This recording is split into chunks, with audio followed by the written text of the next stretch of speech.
Hello, well met, and good morning, fellow adventurers. We are back with another session of Roll of Adventure, episode 16, A New Face, A New Job.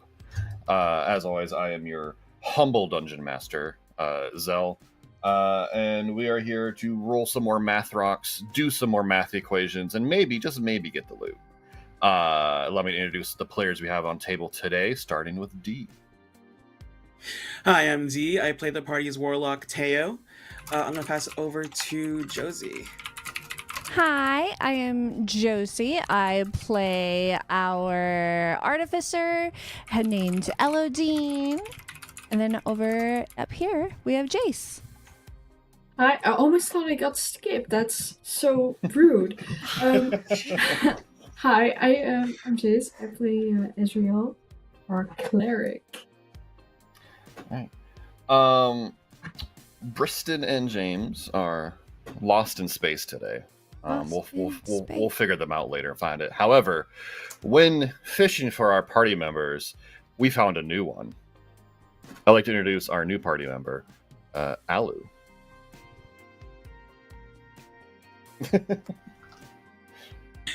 Hi. All right, I got. Oh. It'll be there in a Back second. end. It's back end stuff. It's always back end stuff. There we go. We have a title card. Hooray. Yay! Yes. Alu, or Alucard, will be joining us for our sessions going forward as a new party member, so those will be exciting, and perhaps there'll be more of that in the future. Who knows? We'll see. But anyway, with introductions out of the way, last time on Roll of Adventure, the party finished the continuing going into the Druid's Grove on the planet they were on. They met with Nikita, the leader of the Druid Grove, explained a situation in which he totally understood, given their constant battle against the White Rose theocracy. And with that, let the party go with the blessings of the forest. And a further warning, do not give the Fae your name, because they may or may not eat your bones and drink your blood. With that being said, they returned to the city. The White Rose Inquisitor Amelia Sunblade, who gave them the job, was upset at their survival, but technically the job's done. So she had no choice but to let them go, releasing the creature in their shadows that she used to watch them, and sending them on their way to have the White Rose do the battle that they expect to be done. With that, the party returns to their chateau with new information given to them by the Druids. They learn that the White Rose theocracy, the reason that the Druid Order, and the White Rose are fighting is because the White Rose stole an artifact from the Druids, ones that they consider the heart of the planet. And that would be why the planet is hostile to the city here and everyone trying to enter or leave the city. You gave that information to Director Ford, your handler, to send up to the CEO, Charles Whitaker. And for the first time since you've been under his control, under his supervision, he gave you a good job.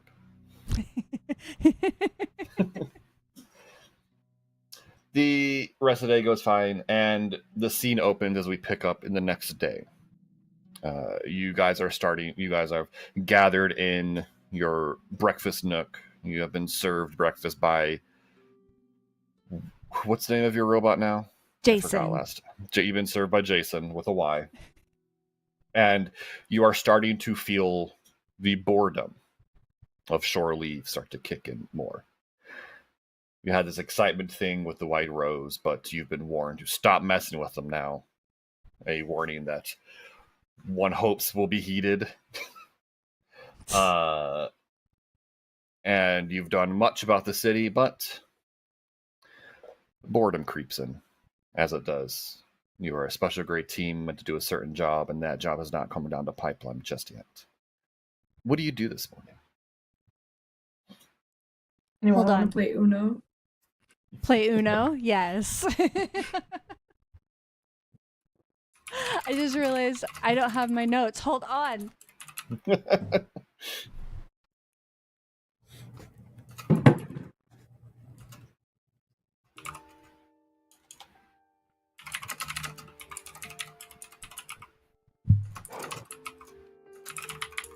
I want to hang out with our floomps.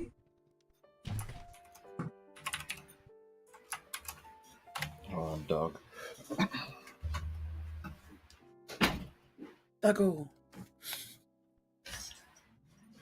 Someone opened the door and he just pushed his way back in. Alright. Yes, the floomps, the gardeners. I don't remember what we named them. Briston would be so upset. I could almost Um, hear. like I know- I remember what they're called, like the names of the 3 small ducks from like the Huey, Huey and Louie? We do yes, anyway. those. It's okay if we get them wrong. But no, I've got Tim Tam 3 hanging out, and now that he can fly, I have him like chasing the floops around Mhm. the room. If they feel Uh, tortured by that, The I floomps, hope not. Are running from Tim Tam. Yeah. It's kind of like a mouse and an elephant situation, even though they're probably 3 times the size of Tim Tam 3. This unknown mechanical thing is chasing them around the garden. You can't see much because Jason is a robot butler that does not have facial features that move a lot, but you can tell through his body language he's incredibly bemused by this. Because as you learned, he does not like the flumps. I figured. Yeah, I kind of figured if he saw Tim Tam trying to ride one, that Jason would be okay with this. And while you are enjoying your meal and the spectacle, Jason looks towards the door and he speaks. You have guests. Director Ford and another. And then Another? in walks Director Ford in his usual crumpled black suit, slipping a flask back into his pocket. Next to him is another individual. Al, can you please describe your character? Yeah. I'm playing Bind, which stands for Biorobotic Interplanetary Networking Droid. Ooh. It's a mouthful. She's this very gangly looking droid. She's about 6'6". Her face is flesh, wide, doe-eyed. She has jet black hair that's kind of curled and big ringlets. But beneath that is this porcelain casing with blue and gold etched into it, kind of like fine china. And beneath all her casing, her joints and her wiring kind of look doll-like. And the casing almost seems as though it's just trying to cover up the wires that lie beneath. Very cool. So when Bind and Director Ford walk in, Teo, actually, you look at Bind and you feel something. Something you haven't felt since a child on your home planet. The sense of something else occupying the same body. Being what you are and the culture of your planet, that sense has kind of, you're taught to keep it hidden, keep it down. But, and it's become second nature to you at this point, but seeing Bind, you feel that again, that there's almost like a second soul, second something within the body, something you're familiar with being a Kalashtar. Okay. It comes back after years of keeping it down. I'm gonna see if Teo actually keeps a straight face. I'm gonna roll deception really quick. Okay, 15. You, inside your head, there's just alarm bells, everything. Like, you know, years of being told, keep that second side hidden, keep it, don't tell anyone that something else occupies you. But in this moment, there's someone just casually walks in who might understand your plight. But before you can... Oh, sorry, go on. Teo just waves hello and just takes a very slow sip of his tea. Morning tea. But before you can do anything further, but hold on, I have notes everywhere, and not a single organization in sight. Get it together. There it is. Okay. Before you say that, you hear a high-pitched voice. Wait for me! You can't just take her out of the lab, Maddox, without letting me. And in trotting behind with a bag of a bundle and various papers and everything is a small gnomish man, big, puffy, white, frizzy hair, a long, unkempt white mustache, goggles with those various lenses on his thing, dressed in a crumpled blue suit with a dirty lab coat thrown over it. You can't just take her out of the lab, Maddox, without proper authorization. I don't care if... And he looks and sees a group and he goes, my apologies. My name is Dr. Beals, and I'm sure you've already met my protege, I suppose would be the term. Maddox simply rolls his eyes at the arrival of the doctor. Everyone Anyway. just, I think, is staring. As everyone stares, she stares back. Like it's a little uncanny how she takes you all in. Do we get to keep her? Hey guys, I found a droid. Do we get to keep the droid? Can we keep her? I want to look over at Jason and just be like, well, how's Jason reacting to another droid in the room? So, here's the thing. I think what you're supposed to do is like introduce them to each other over a couple of weeks so they get used to each other. It's probably better to keep one of them like locked in a separate room. I know they can't like smell each other. Yeah, but no, it's for the Just a little- algorithms, you know? yeah, exactly. You have to. Your Robots butler and is cats, incredibly same thing. not socialized. No. So what you and you'd know this, Eladine. Jason is a automaton. Yeah. A very smart automaton who's programmed to serve, but at the end of the day, he is a robot with a basic arcane intelligence. He does not care. You can tell Bind is more than that. Mhm. Bind is what Mhm. you'd consider a droid or an android. They are fully sentient, fully their own person. Their body just happens to be fully mechanical. I think with knowing that, Elodine Mhm. would be up and over and looking at like probably even lifting up her arms and like looking at the mechanics and seeing how she's run and everything without asking. As you're doing this, you see that the gnome is like he looks agitated as you're inspecting her so closely. And just kind of turns to him. She's yours? This is yours? You made this? Yes. I might with Elodie and go like, hey, I think that's a person. Oh yes, Yes. I'm so sorry. Yes, hi. I love your body.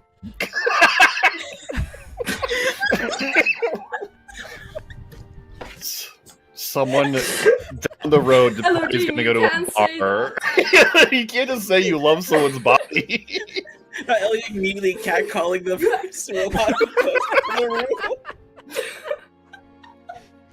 She needs a dedicated drunk attendant next time you guys go to the bar. She will go up to someone. On the company You're not Slack, Elodie's gonna allowed. get a quick DM for HR meeting. Let me just Maddox is taking notes, muttering stuff. This goes to human resources. There's going to be Someone will be a contacting you shortly. there will Yeah, be a yeah. a harassment in the workplace video coming down the pipeline. I did already get something from the corporation being like, hey, stop fucking with our androids. there was a generic general email that went out, but you absolutely know why it was sent out because you did the problem. But they don't want to call you out in the public email, but you know why it was sent.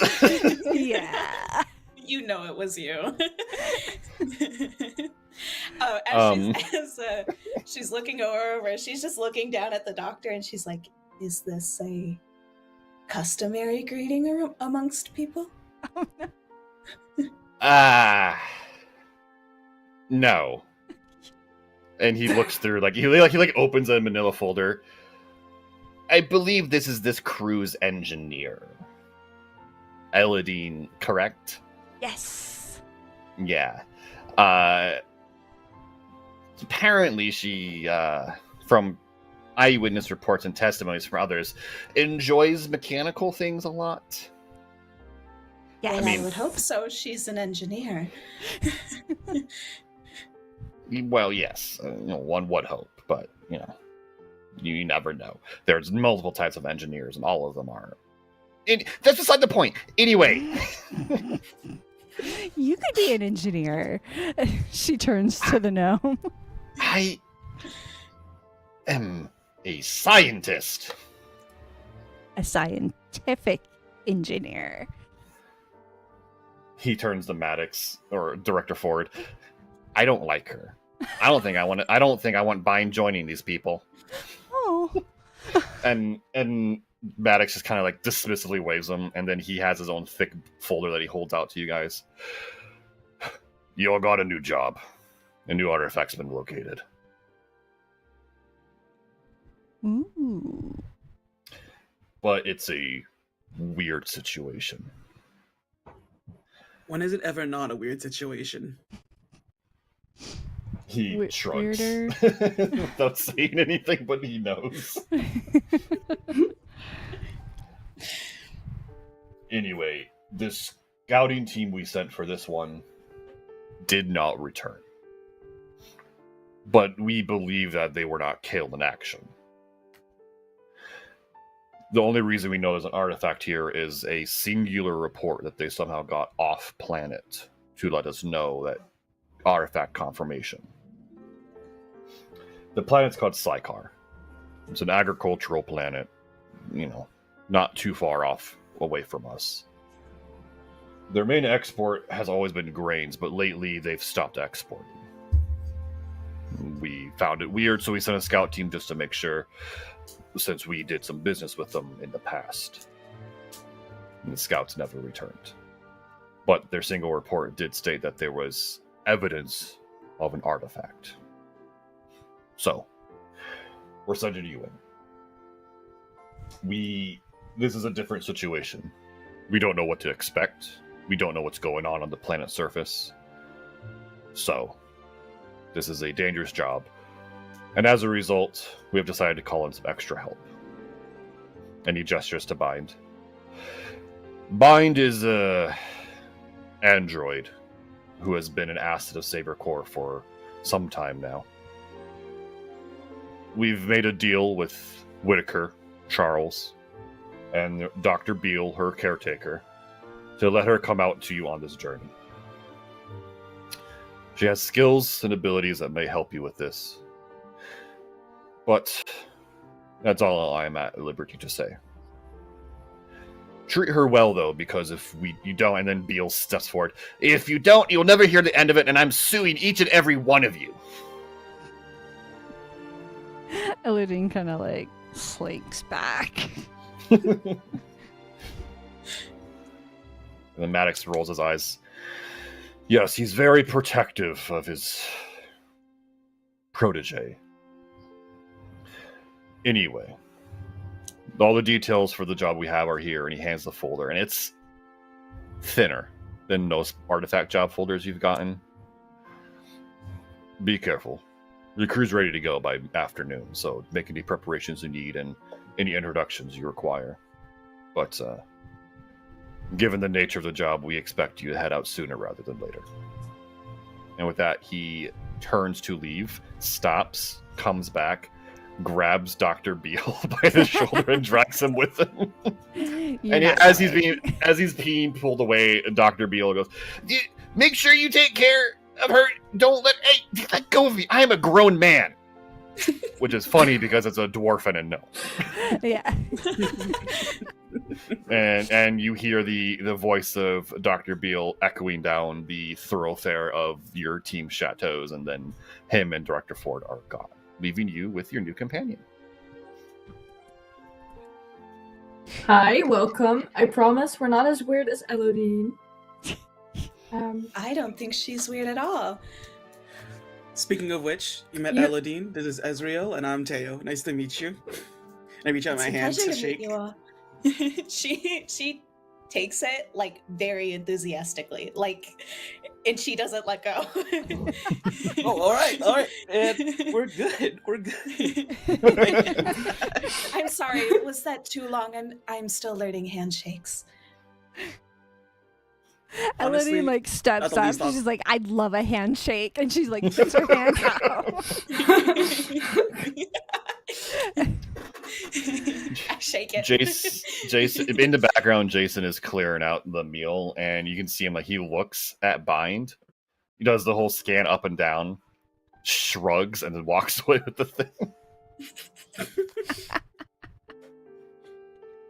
I want to pick up one of the cats that's Mhm. just like roaming around and just be like, hold it to Bind. I'm like, do you like cats? What are pets? This. Holding the cat just in front. She kind of like tilts her head and like pokes it. It looks at Elodine when she gets poked. Like, what are you doing? It's okay. I put the cat down. All right. So, are there any preparations you guys would like to do as you prepare to set out on another job? I'd like to look through the thin folder of Yes. information. So you set it down and you look through it. There's a kind of a brief history of Sychar. Oh my god, excuse me. Sychar, like he mentioned, is an agricultural planet. It's most of its usable surface has been dedicated to grain farming, various grains. And according to the file, up until 2 years ago, Sychar has been an exporter of grain under Sabercore's logistics company, their side of it.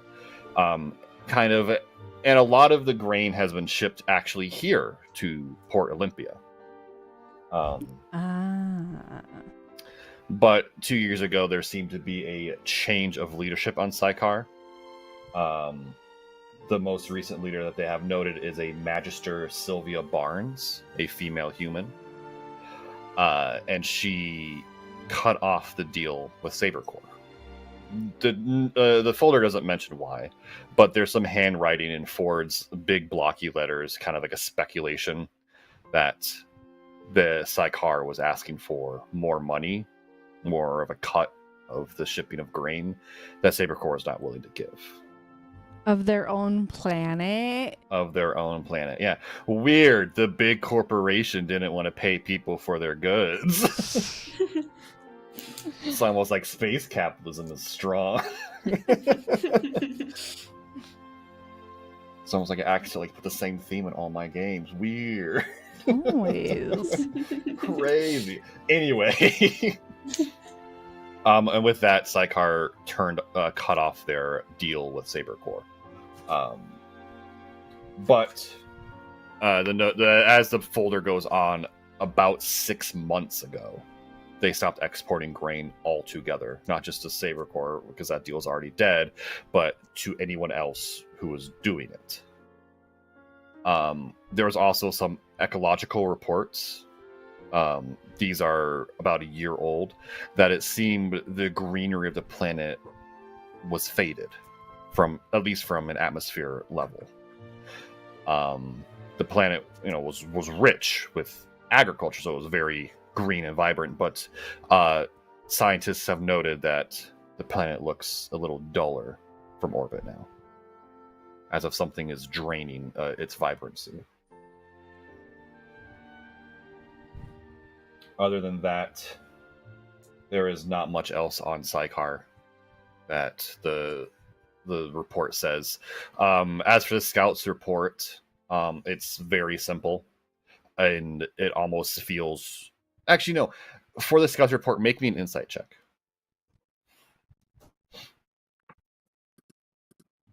Do-do-do-do. 20, dirty. 23. Okay. So, as you look into a scouts report, it simply reads, "Artifact confirmed. Send salvage team immediately." But you've worked with Sabercore on these jobs enough times to know that a scout report is supposed to be much more detailed. Even if they didn't have details to share, they would indicate such. As you look into it, Ezreal, you realize this message feels almost rushed. Like the scout was trying to hide from something or quickly get a message off planet when they might not have had the ability to in a moment. It's very much protocol breaking. Right. Very dead. I not. don't know if they're dead or not. We know. They're like, They say could be safe. alive. Vibes, to be honest. But that's all for the folder, the dossier on your job. Right. Well, we do have 5 potions left over from the last job. And we still have our 5 sets of rainy weather gear. We don't know that we need that on there, but we have it. The dossier actually says the weather in Sychar typically is temperate, moderate, Because it's agriculture. because it's agriculture. Makes It's an agri-planet. sense.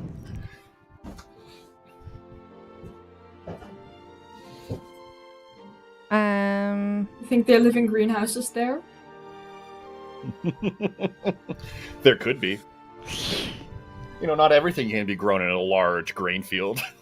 Very true. Teo kind of turns to the group and is like, "So, what body part do you think is it this time? A leg? Yeah, I Yeah. wanted to ask that. I think a foot, maybe, or a knee. I think a knee. I don't know. I bet Farming it's- planet. What if it's a leg? Like a foot? Agriculture. There's something there, I'm sure. Probably. Sure. Mind you. Part? I want everyone to look over at Bind and just see how she's handling this. She's standing there very idly, smiling. Have you heard of the artifacts before? No. So they didn't even tell her. I mean, they haven't told us anything to not tell her, so might as well. Well, yeah, she's on the team now. So, yeah, I want to give an update to Bind. Basically, just by like the artifacts are, we believe, body parts of a god or multiple gods. We're not sure. But they're trying to like come back to each other, and also you're not allowed to touch them. Wait, are we getting a sarcophagus? Yes, actually, it's typical notation. A sarcophagus will be loaded into your ship. Okay. So, Okay. They're not going to have you drag the sarcophagus from the platinum ring all the way to the docks. No, I appreciate that. It could also just be a hot potato with the body part. No. A wisdom roll, a constitution roll every single time. Weird guys. The entire party suddenly became evil cultists to this thing they're trying to rebuild. The entire campaign's different now. You're still looking for the artifacts, but now you're looking at the behest of another being. I'd do it. Full I'd do adventure, it. evil run.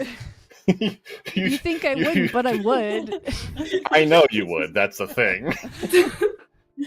You just traded evil entities. You traded for the Space Corporation for the Space Cult. Yes. Arguably better. Benefits might be better. You don't get hazard pay though with the Space Cult. That's okay. Darn. So, you might want to hurry up if, or do we Yeah. just go? I think we so, should just right? head out. Yeah. I don't think there's any like special things we really need to buy about this, especially because we don't know.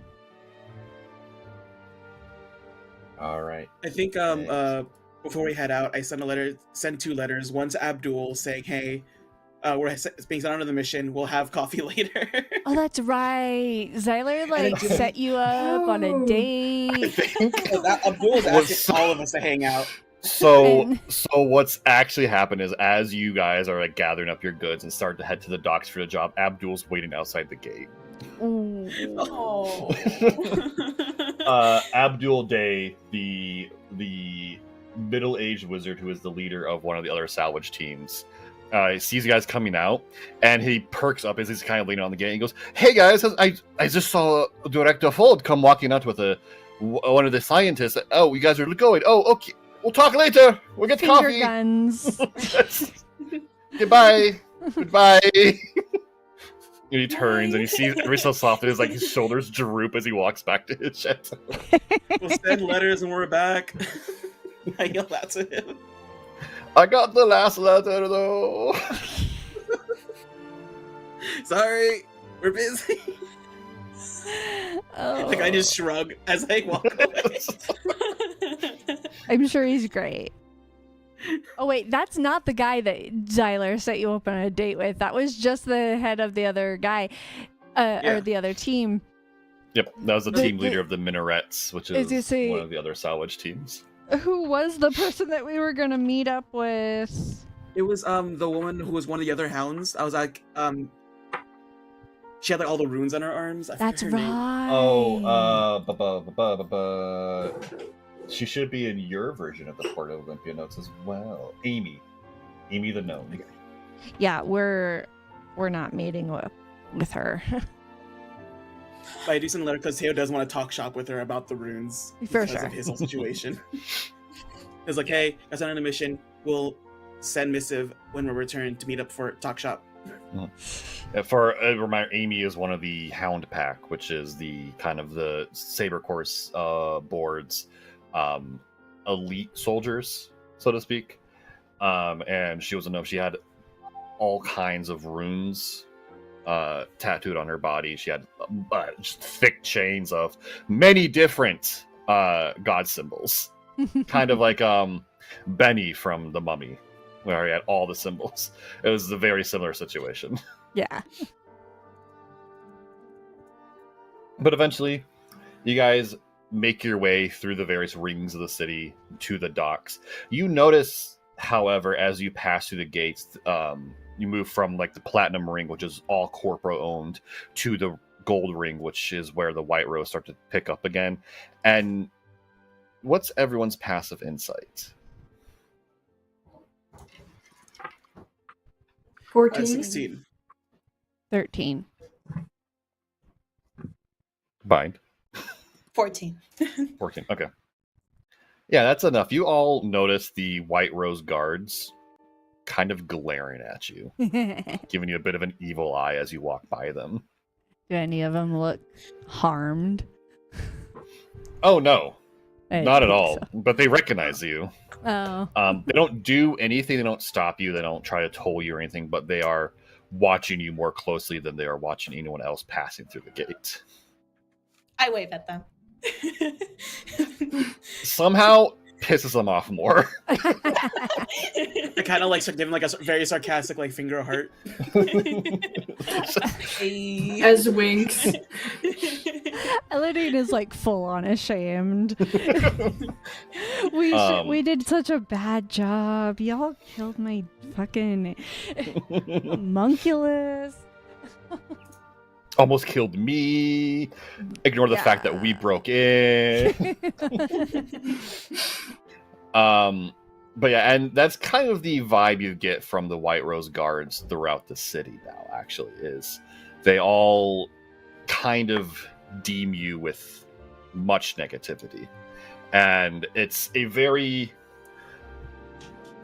uncomfortable tension in the air, like an underlay of tension that weaves through whenever the White Rose guards are around. Because, as you remember, the White Rose theocracy handles the security throughout the entire city, except for the Platinum Ring, which is what the Corporos handle. Mm-hmm. And because of that, there's a zero crime policy, zero crime tolerance. But you've also made enemies of them. So you have a distinct feeling that if you need the help of the guards, that it might not come easily. Solid. But eventually you make your way through the rings to the docks, and you see your familiar ship, the large galleon that's painted white with the cannons cavalcade on the side, and the first mate is waiting for you. In the back, you see the typical loaders. They're loaded in the equipment, the gear, and you see the familiar silver sarcophagus being loaded in as well. The first mate, Siora, the half-elf female. Wooden half... What? Oh my god. The wood half-elf. There you go. She has like a clipboard as she's checking supplies. You guys walk up, and she smiles. She goes, "It looks like we finally got another job." And she looks at Bind, "And you have a new companion. Hello, I'm Siora. I'm first mate of the ship." And she extends a hand towards you. Bind, and I start looking her over the way that Eladine looked me over earlier, like inspecting her. Yes. She just looks at the rest of the party. She's rather handsy, isn't she? That's my bad.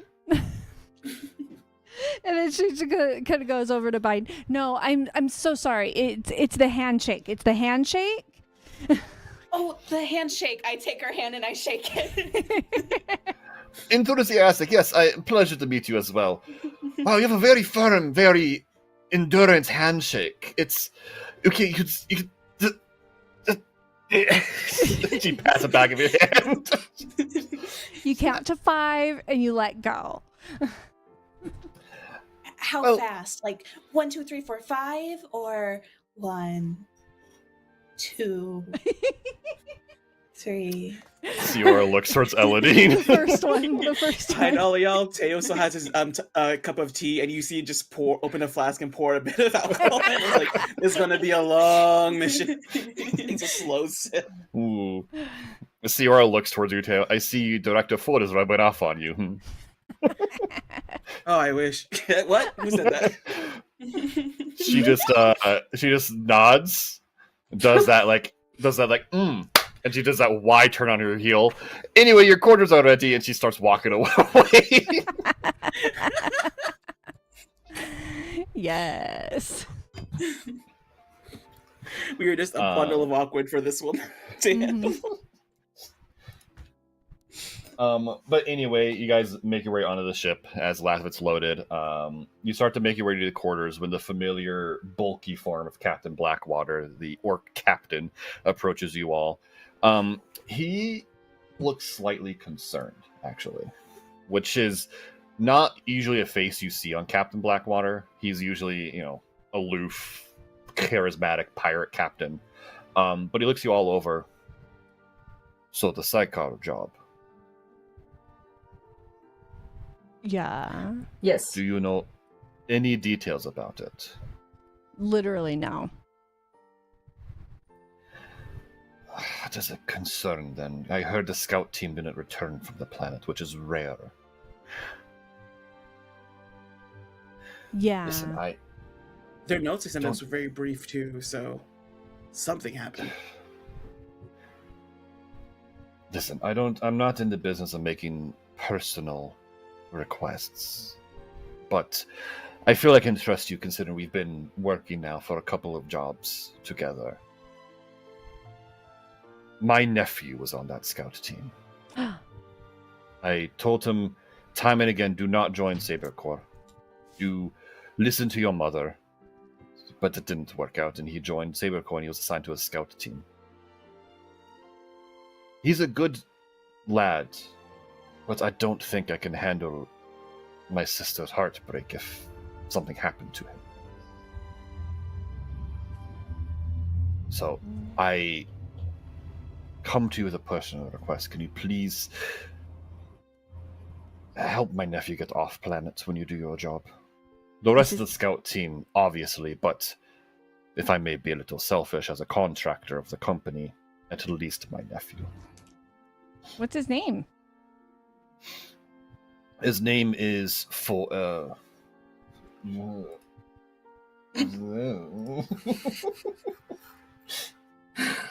His name is it's Orcish for Yusuf. It's that's Orcish for Yusuf. Yusuf. Yousef. Yusuf. He's an orc. Yes. No, half orc.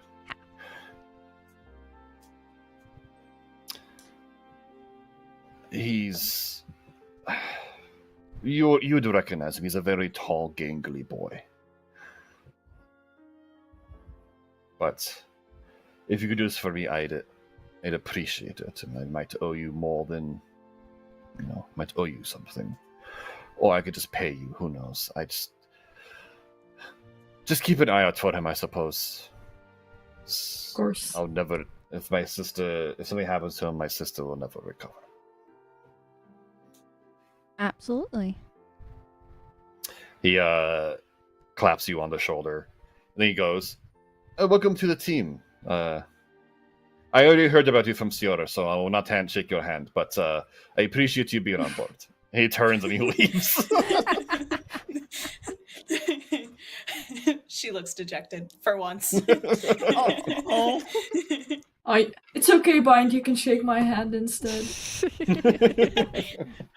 1, 2, 3, 4, 5.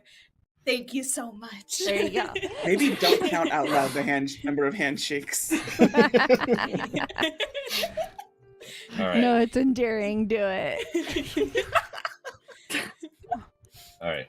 So, you've been informed that the journey to Sychar, despite it being a closer planet, will take 5 days.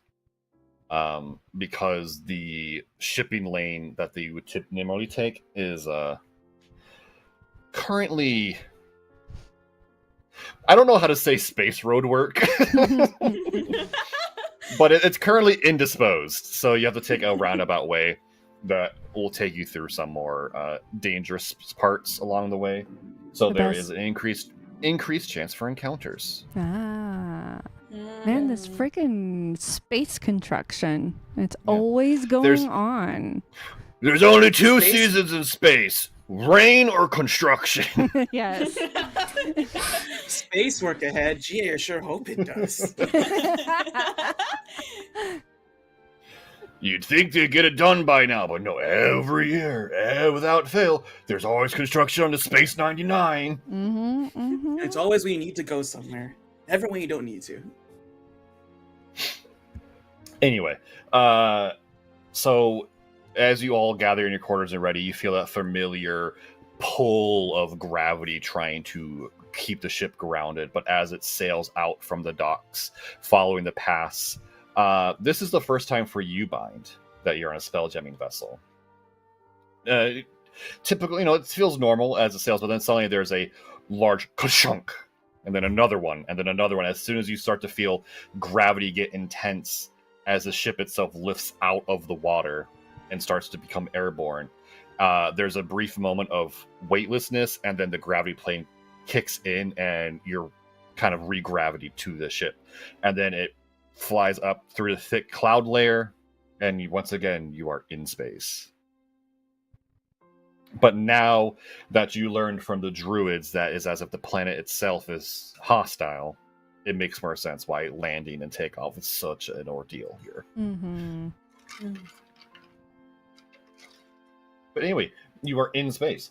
Is there anything you guys would like to do on the ship before we start the journey? What does the ship look like? So it looks like it's a galleon.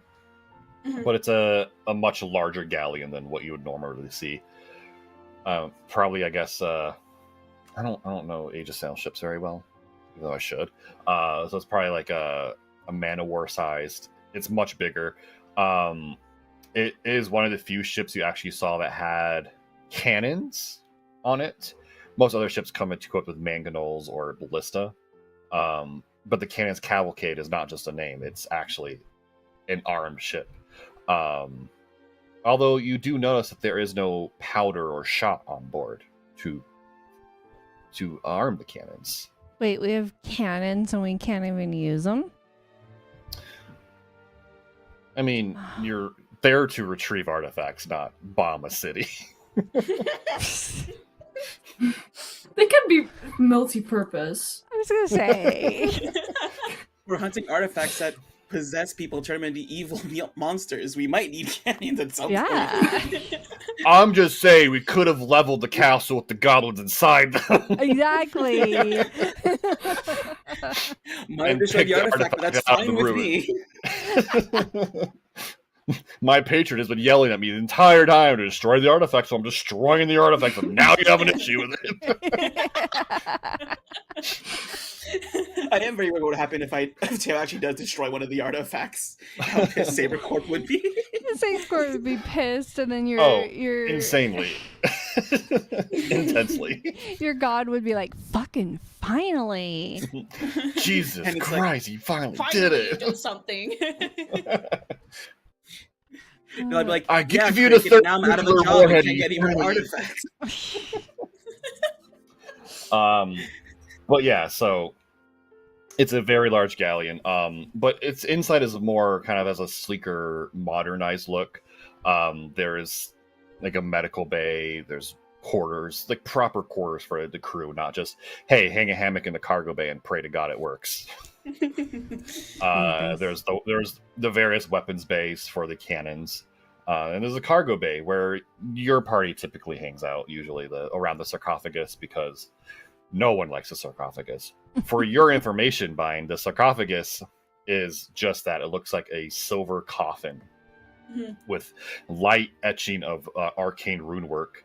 If you open it up, you see that there are chains and manacles inside, as if they're meant to hook up to someone on more of that rune work. Its purpose, though, I'll let the party explain to you. I look to I see Bind staring at the sarcophagus, and I'm like, hey, Bind, just out of curiosity, do you have is any of your tech magic? Not that I know of, really. We should find Okay, out. for now, don't touch the Yeah. sarcophagus. That's fucked up. No, I'm just kidding. I'm just kidding. That's fucked up. Aladine's like, I mean, how many of us have laid inside the sarcophagus? It's a ritual of. It's a hazing thing. Come on. You just said we should EMP the android. She's already climbing in it. There's a line for Yes. scientists and evil scientists. Elodie is very much treading that line with me. Yeah, you lay in the sarcophagus, and immediately there's a weird sense. It's We don't light at shut the it. moment. We don't shut it. It's light Oh, at come the on. moment, Man. but there's like You're a gonna do it, at least deadening. do it well. Are you guys, is Ezra and Eladine hook up the manacles to her as well in the box? Is that She's what's closing happening? it herself. All right. Immediately kill So- our newest party. So fucking game. So Bind, you get in the sarcophagus, you manacle yourself, and then you close it. What She doesn't happens? fit, by the way. She's like too tall. it's awkward.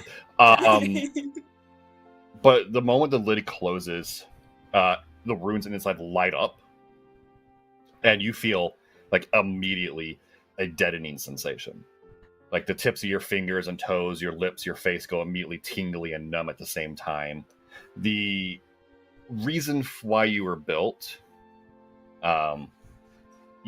for the first time since you've been sentient, you don't feel it at all. It's as if a void has formed in the back of your mind and your heart. It's completely cut off from you. Oh no. and then you start to feel like some of your more Magitech parts are slowly winding down as well. Luckily, what keeps you alive as Bind is fully mechanical, but some of your more advanced components are Magitech, and you start to feel those start to shut down the longer you sit in the sarcophagus. She kind of just like feels it for a second. Yeah. I think like this, besides when this body was built, this is like the first time that she kind of feels the way that she did years and years ago. And she kind of just feels it for a second, and then you all just hear like a very faint metal tapping on the side of the sarcophagus. I'm good. Okay. All right, the prank's over. It's not funny anymore. I can't feel my arms. They throw the sarcophagus open and unmanacle you, and immediately all your senses return. Everything goes back to normal. You feel yourself full again, and as your Magitech spins right back up immediately. And it's as if none of that happened in the moment. And you realize in this moment the sarcophagus is built entirely to be a strong anti-magic containment. Okay. She's kind of still laying there. I'm not quite sure if I liked that or not. Eladine just like, well, Persephone hated it. So I kind of figured you would be one or the other. And the fact that you don't know, that's kind of fun. So magic and electronic-y stuff. Okay.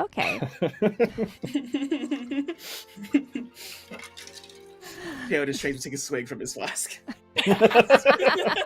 No more tea, just the flask. He's abandoned all precedents at this point. It's only been an hour, dude. It's only been an hour when our headquarters almost died. We haven't even left planet yet. You look outside and you still see the planet still pretty close. I lay a hand on Teo's shoulder. I'm like, Teo, do you need to talk? Oh, I need to sleep. Good night, guys. And he goes off to his quarters. I don't know that Teo knows how to handle Bind. All right. So as we move into the journey, we are going to do some encounter checks. So, like I said, the path you're taking from this is more dangerous. So how we usually do encounter checks is I have you guys roll a d20, as you know, and then I roll against that. If I beat the roll, it's an encounter. Given the more dangerous nature for a couple of your journeys, for 3 of these rolls, I will roll at advantage against your check.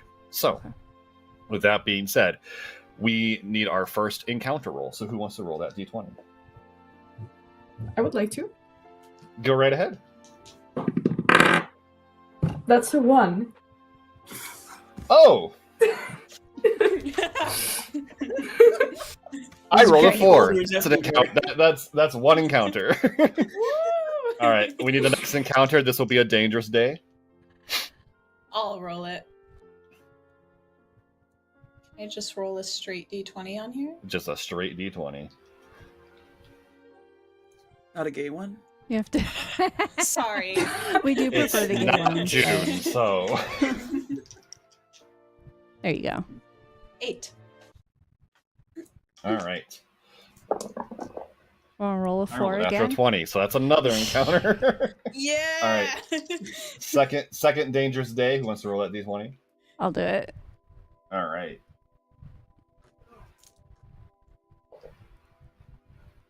That's a 2. We're doing great, guys. That's another 20. Killing me. It's okay. He's getting them All all right. out. Okay. The third and last dangerous day encounter. Who wants to roll that one? That's a 3. Oh no. That's an 18. And then the last one. This is a normal day. Should I do that one again? Yeah. Yeah, go right ahead. That's a 9. Yay! A high number. That's a 6. You guys aren't 5 for 5. Yay! Yes! You That's might not die amazing. before you even get to the planet after all. So the journey starts. As you know, you've been informed that you have to go through a more dangerous area. But before you even approach that dangerous area, I'll take my dice out of this. It's been a while.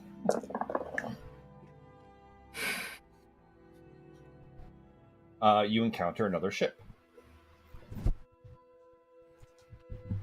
Does it look like Is it a a ship friend? with a we work with, or no? Go ahead as everyone gathers on the top deck. Go ahead and make me a perception check.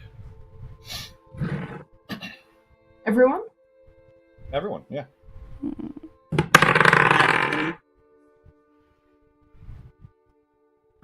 14. 19.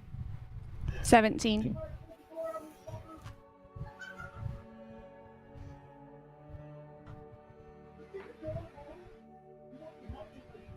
Teo. Nat 20. Nice. Okay. Excellent. So as you guys kind of pull alongside the ship, you notice that it is a smaller ship. It looks like a Wasp. But as you look at it, everyone realizes it's dead. It's dead in the water. It seems to be adrift. And and as you look on the decks and windows, you don't see movement inside. And Sure. any Okay. attempts to contact them? So you you go to the bridge, you gather on the bridge. They have a communications upgrade, and they attempt to hail the ship, but nothing.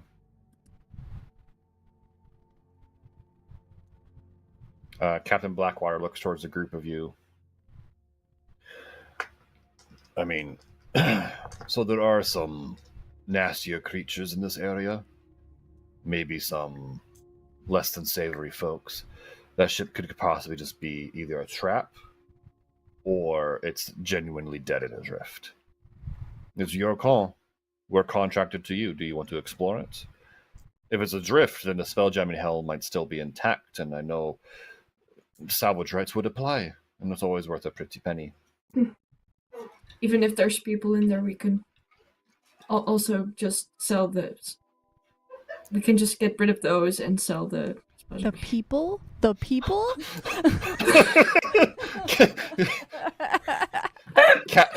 You No. expect the bridge crew to be shocked at this, but they don't. Captain No. Blackwater just simply nods and shrugs. They're pirates. They were former pirates, so like this is in the business for them.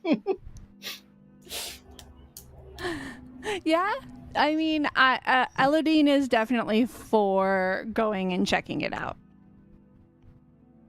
Kind of turn to Biden, like, ready to get your feet wet? She smiles and nods. She looks very excited. How far is the ship from us? Not far. The Cannon's Cavalcade can get close enough to where it's just a small space jaunt. So basically what it means is they have a gravity plane and like an air bubble. They are able to get close enough to put the adrift ship within their air bubble and gravity plane. So with some ropes to make sure you guys don't go spiraling off into space, you can easily jaunt over there and inspect it. Let me pull up. What's a my- jaunt look like if I just jump right now? It looks like you just jumped off the ship. Understood. I'm actually going to send you guys an image in the Discord, in the VC chat. Thanks to the kind of archives or records of the Cannon's Cavalcade and their experience, especially being former pirates, they have typical layouts of most ships you'd encounter. Nice. The Wasp ship being one of them, because it's a common ship used by smaller adventuring parties. I was gonna say, didn't we have a Wasp ship You had once upon a time? I think I don't know if it was a Wasp ship, was you guys' first ship? I don't remember. Or we just like had an option, so we've seen it before. You know what? It might have been an option, yeah. I think we were considering it, and then we were like, oh, it's way too small for all of us. Yeah. It is not enough room for activities.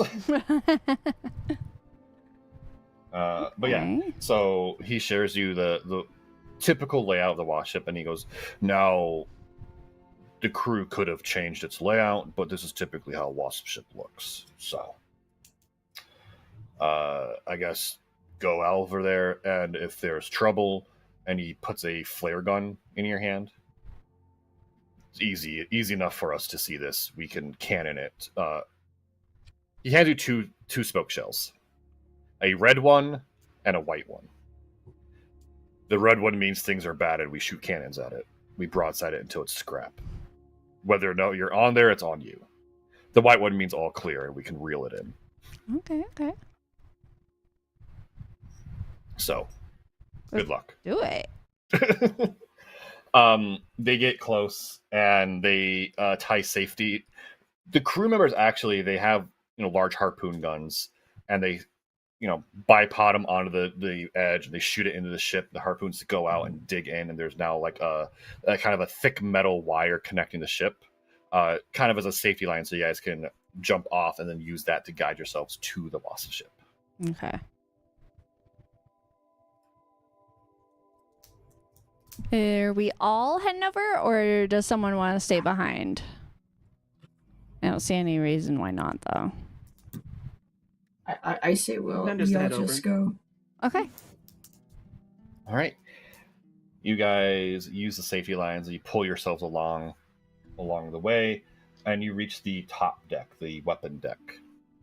You can see that there is a mangonel, but it's not primed to fire. It looks like it fired, but it hasn't been reset, as its arm is now kind of just completely forward. You don't see any ammo stashes around it as well. But you do see the hatch to the main deck from here. I do want to look around. If this area looks like there's been a fight, any electrical issues, magic lingering. Make an investigation check. As you start to Guidance. inspect the ship on your approach. And you get guidance. Oh, what's guidance plus? A D4. Plus D4. 25. All right. As you approach, you do see the telltale signs of combat. This ship was involved in a fight. You can see that as you get closer now and you start to see more of its paint job, you can see that ballista bolts have punctured the hull in a few spots. You see the impact marks of mangonel shots and perhaps other such weapons. You can see on the weapon deck as well as your feet, you see scorch marks. Probably a deck wizard was using spells here, but it has all signs of the ship was involved in a fight. Mm-hmm. Okay. Are there any signs of the ship being trapped? Make me an investigation check.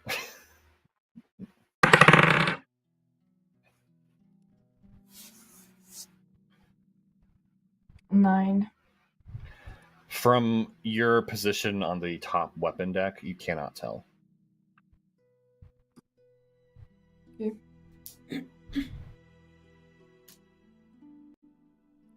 Shall we go in? Alright. Yeah, I think so. I'd like to. Yes. Yeah. I start climbing down. All right. You open the hatch, you climb down. The first thing that hits you is it's dark. But also, the air is incredibly stale. Been this way for a bit. Yeah, those of you who have spent your life on ships, Ezreal and Elodie especially, you'd recognize this. The air pocket is the air bubble that most spelljammers have. The one here is slowly failing. There's actually a mechanic for it. Give me 1 second to pull it up. First, I get to use this mechanic because it always refreshes. It's here. Yeah.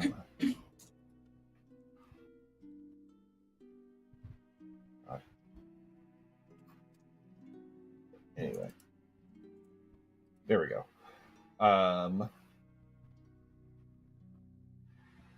those of you who know it would recognize that this is foul air.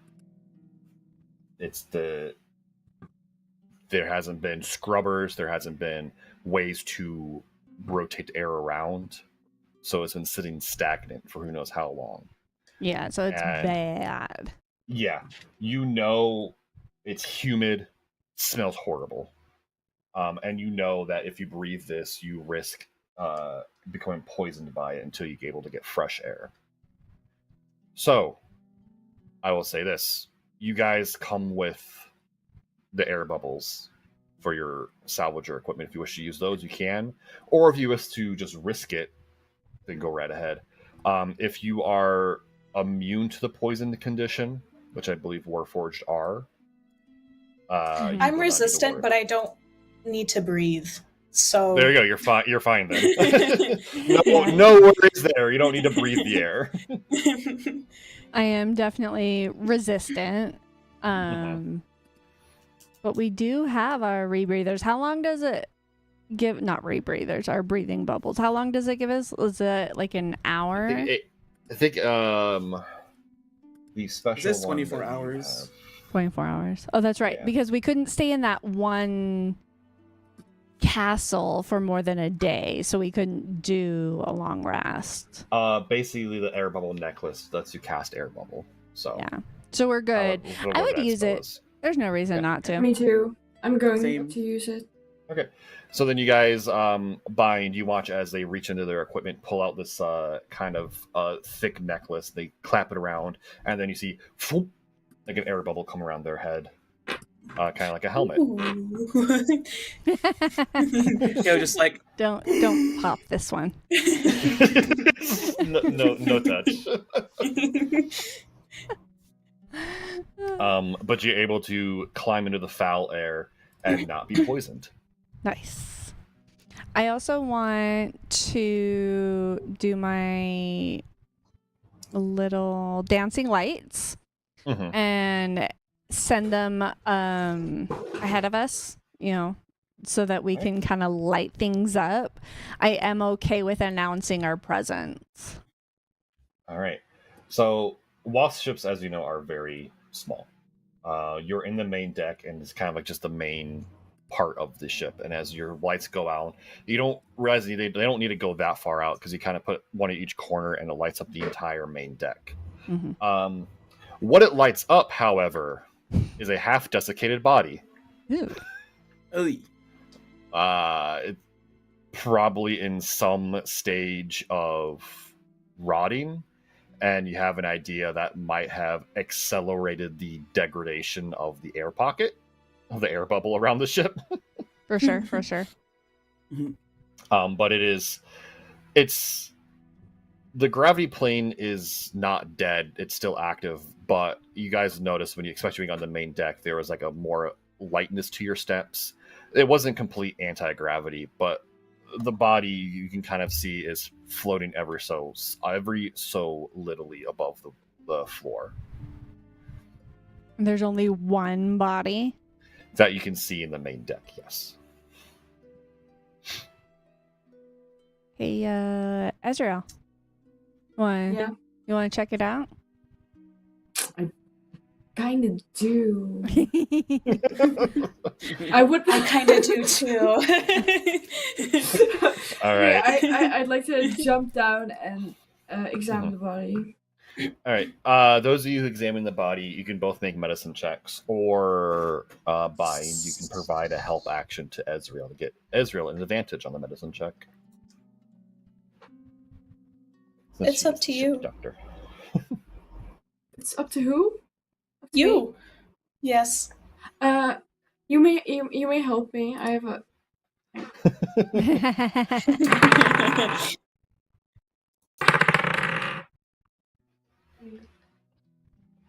26. Okay. All right. Ooh. You approach the body. You instruct a bind. Bind moves the body around, letting you inspect the various things. You can see that their cause of death was by magic. It's very clear because you can see a blast zone on their chest that closed their awareness, charred away, and it looks like almost like a lightning bolt lanced through them, and immediately charred and cooked their heart. So the cause That of death usually was does easy. it. Yeah. But as you inspect around them, they are pretty much dead on impact, and they've been here for who knows how long, slowly rotting.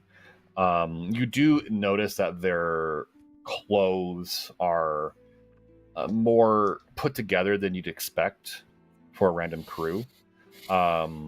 They're very, before rotting with the body, they'd be considered fine clothes, fancier clothes. Maybe if you wash them. Oh wait, with the lightning bolt. Yeah. Ooh. We are scavengers. We head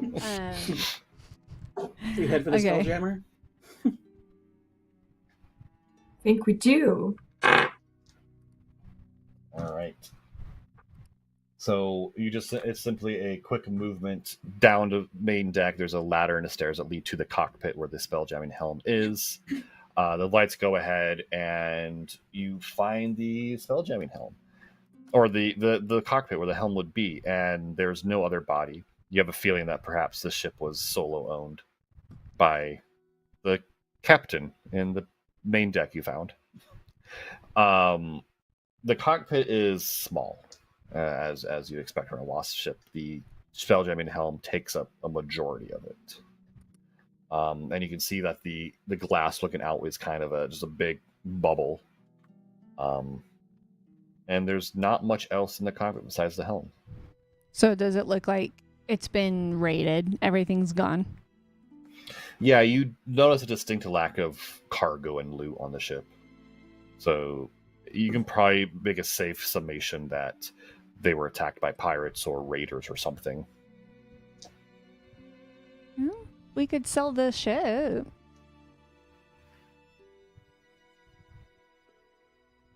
I don't see any issue with that, right, guys? Mm-mm. You mean ethically? Well, we're past that. That's what you want to hear. Ethically well. You just wanted to see if you could sell a dead man's clothes, Ezreal. No. I mean, it's called being inventive, you know? It's like, It's corpse chic, Repurposing. okay? You wouldn't understand. Yeah. So it doesn't really, I don't know, there's nowhere else really to check. We've checked the weapon deck, the main deck. That's Is there really anything in the wasp foredeck? ship. You're in the That's where we are right now. We're in That's the where foredeck. Spelljammer Yeah, is. so we searched everything. We're good. So Yeah. you know that the spelljamming helm is usually the most valuable item on a spelljamming vessel. Yeah. So, and you guys know kind of how to to take it off, Yeah. to take it off to get rid of it, till you can salvage and sell it. So if you want to do that now, you could. There's not really much protocol about claiming a ship to break for salvage. So what you can probably do, according to your employee handbook, you most likely will tag it, and a message will be sent to retrieval teams Oh, that for sure. aren't you guys. Lower grade salvage teams, normal salvage people who will come and retrieve the ship to bring to a breaking yard to break down, and then you'll be credited with the payment after fees and such are taken out. Okay. So we can like break down the Spelljammer now, I think is a great idea. I don't really trust them to the lower salvage teams. So if you would like to take the spelljamming helm, I need whoever wants to start dismantling it to make an investigation check for me. I can do that. You need help. I would love some help. I would love to help you. All right. So I've got +6 plus advantage. Let's roll. 25. As you take out your tool set and you crouch down underneath it, getting ready to detach certain things, you notice something. Something that doesn't belong. Oh no. You realize that there is a jury-rigged explosive under the helm. Oh, That's- holy shit. That a less astute engineer or someone who was rushing the job would have easily triggered. Mm-hmm. But you've noticed it. However, it is very well ingratiated into the mechanics of the helm. Hmm. Hmm. And in looking at it, do I feel like I could keep working on it, or if it's just one of those like I'm gonna get myself blown up? So you can see with your 25, you're able to kind of see its mechanics and how it was laid up and rigged. With a sleight of hand check, you feel you'd be able to disarm it safely. However, the DC for that will be high. Right. I want to relay this to the team. Let them know I could keep working on this, but it's done really well. And if I mess up just even a little bit, we will all explode and die. Okay, so I'm all for not exploding. so we just get everyone except for you off the ship, so you're the only one who explodes. DM, Yes. with my knowledge of, I guess, robotics and mechanics, is there any like set of tool that could like possibly help her, or? So you'd be looking at thieves' tools or tinker tools. I have those. She'll perk up. I can stay and help. Okay. I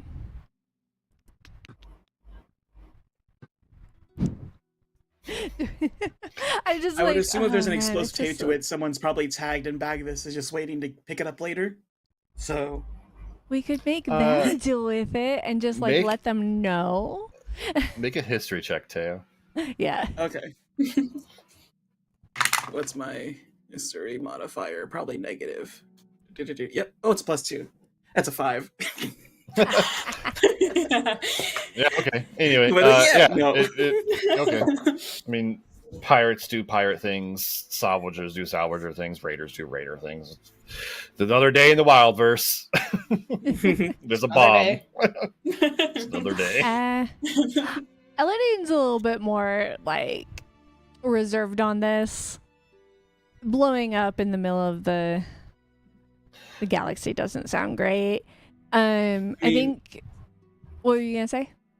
I was say if anything, we could probably try to ID the pilot, and then we put down the report, saying, "Hey, there's an explosive tied to the Spelljammer. Approach with caution." Yeah, pretty much, and we can just let them know and send the tag back and just be like, "Hey, you guys can decide what to do with this. We're on a bigger mission." We don't have We're better than you. This is grunt work. This is above me. Yeah. I shouldn't risk my life for such a thing.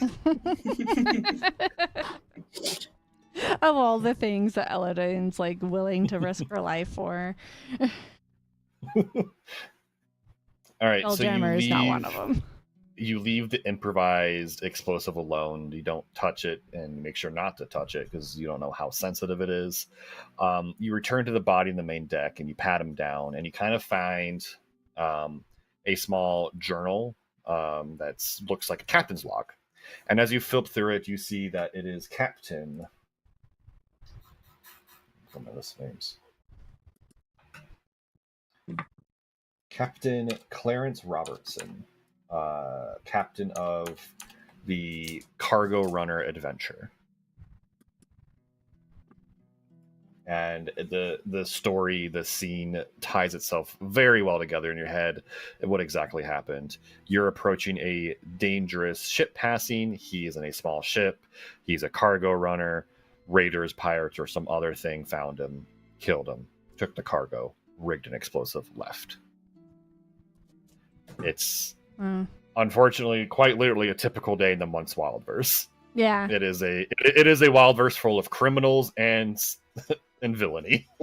I know we're I just guess more this like, adventure is over. why would you leave a bomb on this? You could have taken it and you chose not to. Elodine, you give me a history check. Okay.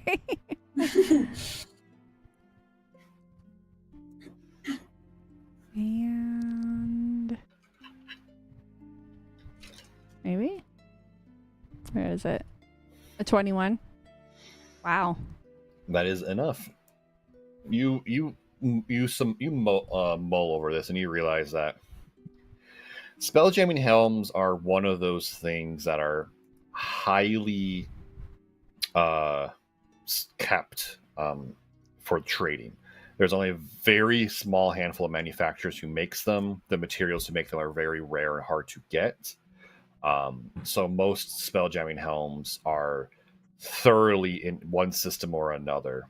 Trying to sell a hot one or fence it is a surefire way to get some sort of authorities on you immediately. You realize most ill-intentioned salvagers leave the helm alone, because if you mess up trying to sell it, you get caught. And Pretty quick. most manufacturers and corporations who make them don't exactly like the idea of their helms being in the hands of someone who is not intending to use it for its intended purpose. So oftentimes a common practice among raiders and pirates and other such types is to rig a trap on the helm. Whoever tried to, basically for whatever corporate crew who would come, who was hired to retrieve such a thing, would be left with a nasty surprise. It's quite literally one of those do it for the love of the game situations. Like, we can't take it, so you can't take it, and you blow up.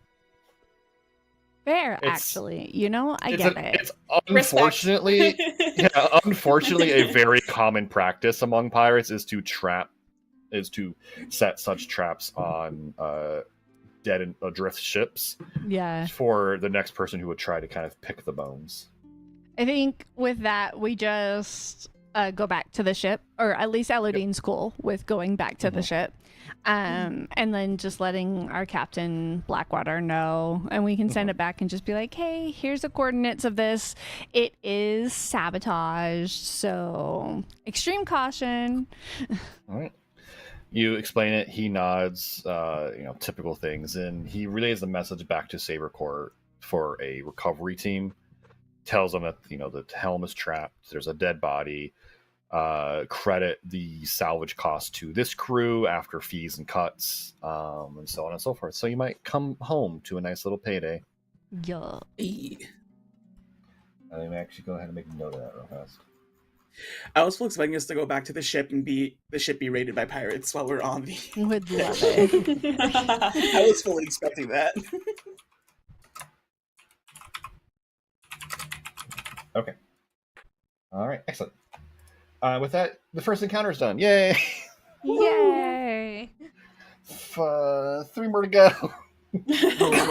Oh wait. Just another day. Just another day. So you guys, your ship continues on. You can see why this path is considered a dangerous one to traverse. You can see that it is peppered with multiple asteroid fields that make typical spelljamming travel hard. Because spelljammers can move quickly. They can move millions of miles in a 24-hour period, as like the quote-unquote warp or sublight. However, you can't do that here. There are too many asteroids, too many not straight lanes or paths that it takes an extended amount of time to maneuver safely through these. And as you can see, the picked bones and wrecks of various other ships that is dangerous, and it has already claimed plenty of lives. There could be creatures, there could be other pirates lurking in here. So everyone is kind of on edge as they move through this area. 111. However, it's not all bad. As one of the days of these travel in this area, you hear whale song. A whale song. Are we gonna encounter another space whale? Another Kindori. Yeah. As you run to the top deck hearing that, and you see moving among the asteroids is a pod of about 3 to 4 Kindori. Big celestial space whales. They seem to be playing among the asteroids. Oh. Because you can see that there is a large one. It might surmise to be like the mother, and there's 3 smaller ones that are diving and playing around. Well, we definitely don't want to mess with these guys.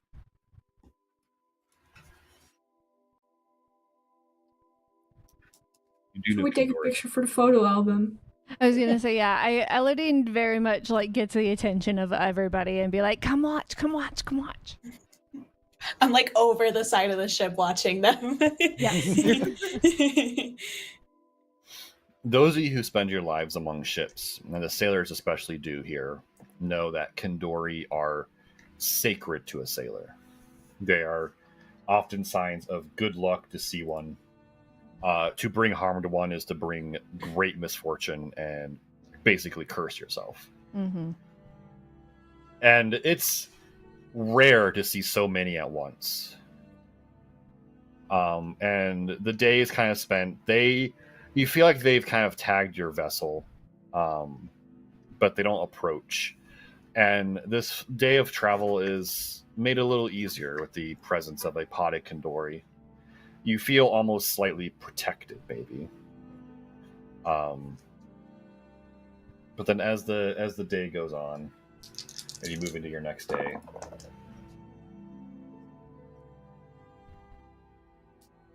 the Kindori break off the next morning. And as you are looking around, keeping an eye out, who's on the top deck at this point? Elodine would be. I think Bind would be too. All right. You guys doing anything? You guys chatting? Yeah, I think she's just really admiring space, like being out for the first time in her life, exploring, being with a nice group of people. Yeah. Elodine's gonna be having like Tim Tam hanging out, working on stuff, watching the Kindori every once in a while. They're tinkering together. Yeah.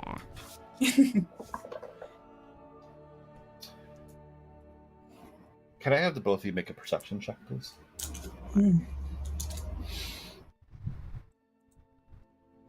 Oh. Bind. 8. 20. As you continue to have your conversation, tinkering, getting to know each other, Elodine, you notice 5 bright lights kind of floating lazily alongside the ship. They kind of look like your dancing lights when you throw them out, except they move in a more unnaturally natural pattern, if that makes sense. They seem to be more colored outside of ways that you would typically color your lights. They have an almost humanoid presence to them as they are floating alongside. I want to go up and kind of check one out. Yeah. You get close, and the 5 bright lights get close as well. Oh, get closer to me. You get closer to you, yes. Oh dear. Okay. You watch, and you almost kind of like reach out a little bit, and then you see in the light a face forms and looks at you. What does the face look like? It looks like a typical like humanoid face. Does it look? What's the expression? Neutral.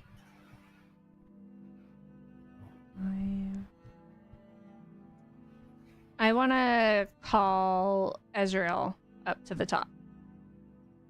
All right. Ezra, you're doing what you do down in the lower decks, helping with the med bay when you get called up by your companion. Okay. Yeah. I will go up to Elodie. Fine, I will go away from my work. Go away from my work and go. What? Okay. Hey, look What at is it? these. Someone stubbed their toe. What? There's a face in this light. That's interesting. Ezreal, go ahead and give me a religion check.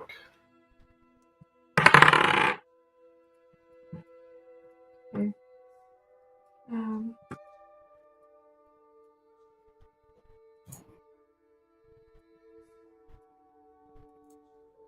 5.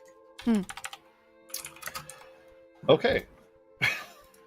If anyone else would like to make a religion check, or in your case, Elodie, an arcane check or arcana check, go right The ahead. Arcana would be helpful.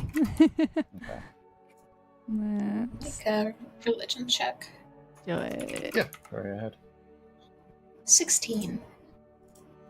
23. I'm rolling really good in non-combat situations. The two of you, as you look, Bind, you access the data banks that Professor Dad gave you about various Professor Dad. things, and Elodie, as you look at it and kind of confer with Ezreal, you realize these are will-o-wisps.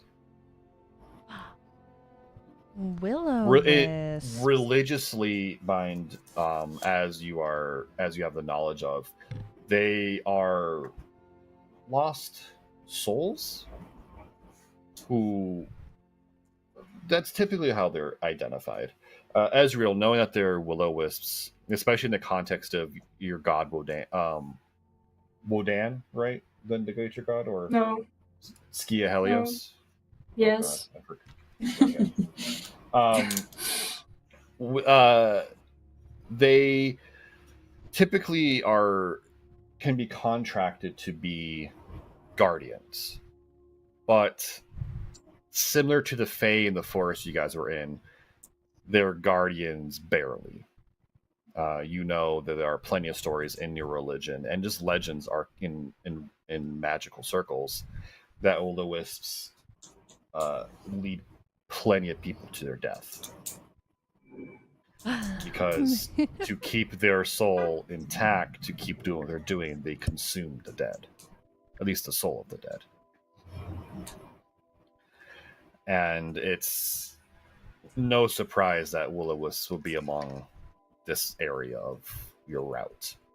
At the moment, though, they seem satiated of something.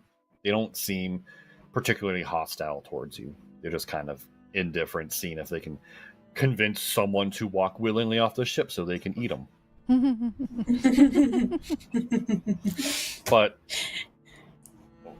But seeing that Sorry, you guys, we don't have any prisoners right now.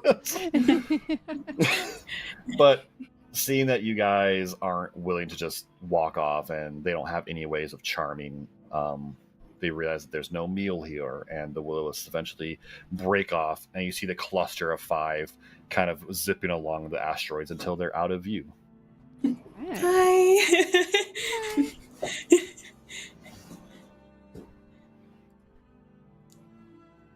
All right. And then the final dangerous encounter, and then you guys are home free.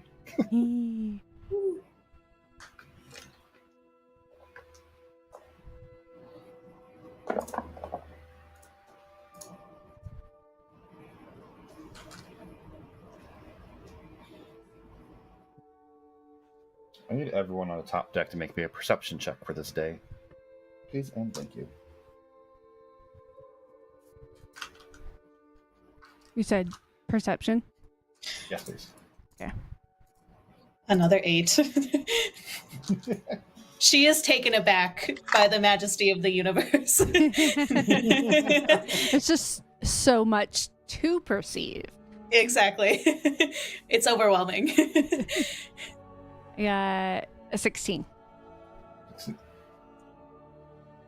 All right. Teo rolled an 11. Ezra? I don't think Ezreal's on the top deck. Yeah, she Okay. doesn't like to hang out up All right. Elodine. You have been, this day you've consulted and you realize that by probably midday you'll be out of the danger zone. You'll be out of this dangerous area and you'll be able to rejoin the lanes and you'll be home free to Sycar. However, as things typically go for such things like this, you see something. Hmm. A ship lurking in the asteroids, almost stalking yours. Behind us? Behind you to the side, into asteroids. Okay. Asteroids. I want to bring attention to to Captain Blackwater. You bring you find him on the bridge where he typically is during the day, and you inform him. He nods. He goes to the Spelljammer. He mentions it to the pilot, and she focuses in as her senses become the ship's senses. The pilot being Lysandra, the nervous half orc. And then in the vessel, you can see her eyes go wide. She's right. There's a Hammerhead class vessel stalking us in the asteroids. I cannot find any identifying marks, but they seem to be treating us as prey. The cannon's cavalcade is bigger, but the Hammerhead appears to be a raiding vessel of some kind.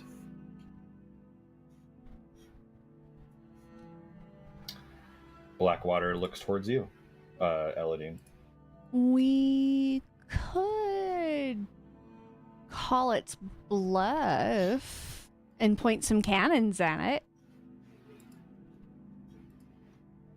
Or we could continue on as if we haven't seen them.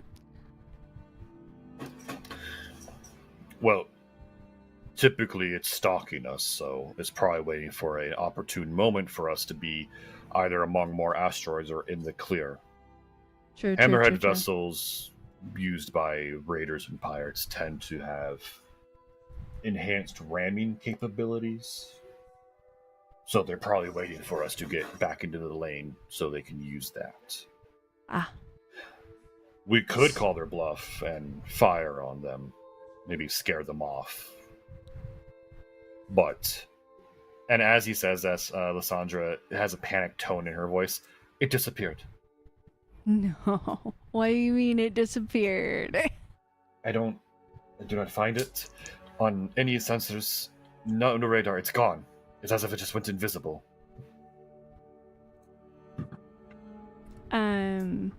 I want to go back up to the top and kind of just look around. I know that I don't have better perception than the ship, but I will say you don't need to make a check because sure enough, where you saw it, it's gone. It's as if there was no Hammerhead ship in the first place. Ellie, everything good? You kind of ran off there. there's a ship. And the pilot said that it was a Hammerhead one, but now it's gone. Oh, And it was fuck. over there. And I would point in like the cluster of asteroids that was hanging out. We should probably brace for impact, shouldn't we? What was that? Like brace for impact, huh? Probably. Yeah, let's prepare the cannons as well. Like, just to be sure. We have no ammo for the cannons. We learned that. You mentioned that, and one of the crew members near you who there's been a slight trickle of all hands on deck brace, and he smirks when you say that. Oh, that's because the arcane cannons. Oh. The magic Oh. field. We don't need ammo. Oh. No shot and powder needed. Well, I feel silly. Well, that is a little trick the captain likes to play. And typically, when someone would scout us, they'd be like, "Oh, there's no shot or powder. They can't shoot us with those big mean cannons," and then we blast them to smithereens with force and fire and whatnot. And Hell now we yeah. have I'd to like to do that. That would be cool. find the ship again. Well, the fact that it has cloak capabilities is concerning. But if everyone is kind of on the lookout, everyone can go ahead and make a perception check.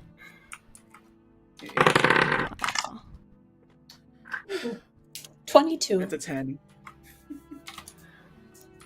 I got an Alright. 11 this 6. time. I got a Wait. 6. All right. The 22, it's rough, but because you are actively looking for it, you notice every so often there's a cluster of asteroids to the side that gets pushed out of the way. Pushed As out a- of the way. So as if someone is actively moving them aside. It's not a natural asteroid path.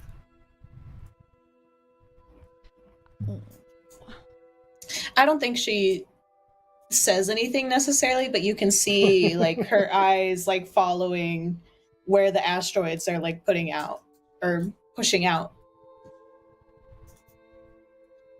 And she kind of like walks up and down the deck as she like follows them.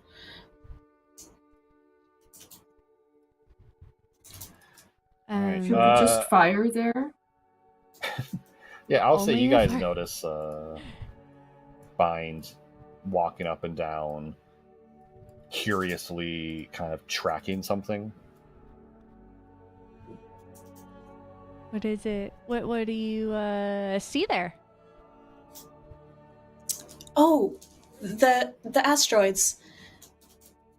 They're kind of dancing, moving on their own. And she'll point to like a cluster that gets pushed away. That's definitely something we want to tell the pilot. Yes. Using the information from Bind, you kind of pass it up the chain of command. And then you hear a shout from below decks. Roll out the cannons! Fire at these coordinates! And you hear a ka-chunk as you look over and you see like the cannon windows on the lower deck from you opens up and you see coming out a gleaming silvered cannon with arcane runes spiraling down its barrel. And you see the runes Hell yeah. flare up with purple, and then you hear a thum, and you feel that impact in the ship as you look and you see the broadside of arcane force fires out, erupting and destroying and scattering the asteroids. And then you see the shot hit something completely not there, and then you see what shakes is invisibility cloaking shimmers away, and you see the Hammerhead ship for its entirety now approaching. And you see that it is like a rusty red. You see embolized on the Hammerhead ram itself that looks like it's seen better days, Sunstar. And you see a flurry of activity on its main deck. And then you see a flare of thrusters behind it as it engages a high-speed ram maneuver. Ooh. And at this point, I think it's time we roll initiative. I think so.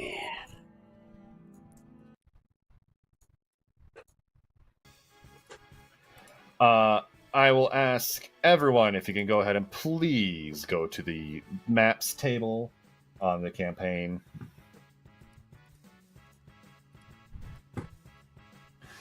Also, who is...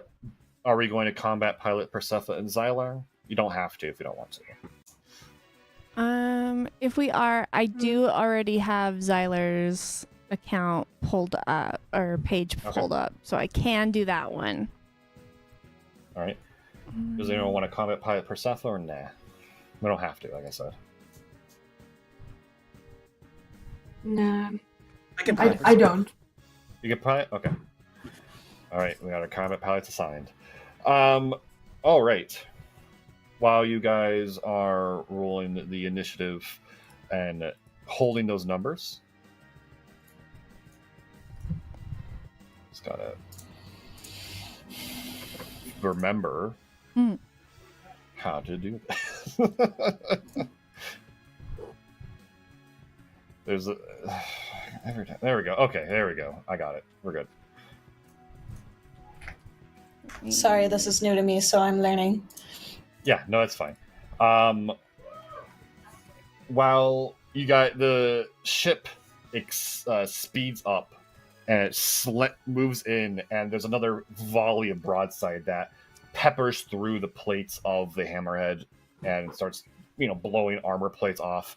But you all catch yourselves as you feel it impact into the side of the cavalcade. There's a horrible sound of screeching, tearing metal meeting wood. And you see a slight shimmer on the ship you're on, and you realize that the Cannon's Cavalcade is a very advanced combat vessel, and it has shields. So while the ram did not break through the shields, it has attached itself to the ship, because you see on the other ends of what the hammerhead, where the eyes would be, large blades shing and dig into the hull, attaching it to the ship. And then you hear a cheer, loud battle cry from the pirates aboard as they start boarding the ship. And the crew immediately jumps into action, fighting off the invaders. When your section of the deck, you guys find yourselves encountered by a squad of 5 pirates. I want you guys to make a quick perception check or insight on these pirates as the fight begins. 10. 16. 22. 12. That is enough. As you guys look at these pirates as they pull up their weapons, and you notice something. Their skin is incredibly pale, like deathly so. Their hair is a lighter color. They have claws, and they're dressed very fancifully. And then when they yell at you about a cry, you notice their canines are a little longer than most, and you realize you're fighting vampires. Space vampires. Space vampires. All right, let us get those initiatives. Bind. Sorry, I'm trying to set up the map. I got a 14. It might take me a second. Okay, that's fine. Teo? Teo got an 11. Persephone got a 15. Excellent. Elodie? I got a 13. Okay. Ezra? Also an 11. And Zyler? Also got a 13. All right. I do this. All right. Luckily, it auto filled the ties, and so this is the scene before you. I don't have a deck map, so we're going to use a generic map for the fight. But you guys can go ahead and arrange yourselves how you see fit in your formation against their formation.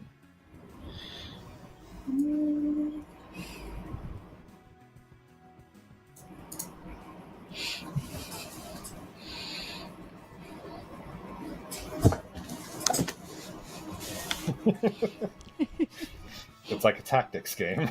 A little bit. A little bit. All right. Are you going on the map, Alan? I see myself, yeah. All right, and you're able to move yourself around? Mm-hmm. This is All right. cool. I've never used this before. Yeah, I've come to really like their VTT. It's like super simple and basic. It's improved. I feel like I was serves waiting my for it. purpose. Yeah. I was waiting for it for so long that I just forgot it was like a thing. Yeah, it serves my purposes well enough. Anyway, top of the order, Vampire A Axe. He is going to run to the front line of your party. He's going to take his hand. He's going to attempt to grab you with it, Eladine. Okay. It's going to be a 6 to hit. That does not hit. All right, that fails. Vampire F is going to load a crossbow and fire into your backline. He's going to aim at Teo first. That's going to be a 23 to hit. 23 hits. All right. You are going to take 10 piercing damage as the crossbow thunks right in your chest. Damn. Persephone is up. They don't have multi-attack. That's fun. Persephone. All right. Persephone's gonna. Oop, that's not the icon I wanted. There we go. Go up to here and cast Rhyme's Blinding Ice. Okay. So a burst of cold energy emanates from me within a 30-foot cone. Every creature in the cone must make a con save. All right, you should be able to put an overlay down so you can do the cone. Oh, there you go. Yeah. A cone. So from Persephone. There you go. Oh, basically the whole squad. Okay. Love it. Yeah. Except for the one attacking Eladine. All right. What was it? Con save? Yeah, DC 14. Okay. Are there any other effects, or is it just damage? Damage and is hindered by ice formations for 1 minute. So difficult terrain, or I believe so. okay. All right. That is a failed. What's the DC again? I'm sorry. 14. 14. B fails. C succeeds. F fails. D fails. E fails. All but C failed. Okay, so that's 9. That's 13 damage if they failed, and then let's see. It doesn't say what it does when they succeed. Is it like a half? Probably just a half damage and no impairment. Oh, it takes half as much. Okay. All right. Oh, and Persephone. Sorry, go on. they do. The other effect is that their speed is reduced to 0. Okay, so they're essentially grappled. I'll mark those who failed, so we know that they are reduced to 0. Mm-hmm. Persephone runs up. You watch as she claps her hands and she opens them, and a cone of blasting ice flares up over them. And when the ice kind of clears and the smoke clears, you see them all looking at you, snickering. You have learned that they are immune to cold damage. Ah, Oof. damn. However, those who failed still are afflicted by the ice. Are they able to break it to get free? Let's see. Or until another creature within reach of it uses their action to break it. Okay, excellent. All right, is that Persephone's turn? Let's see. Does Persephone have any bonus actions? Yep, that's it. All right, Bind, you're up. Okay. I assume each square is like 5. Yes. Yep. Okay. She's gonna move. You guys watch as she sprints kind of towards the middle of them. Mm-hmm.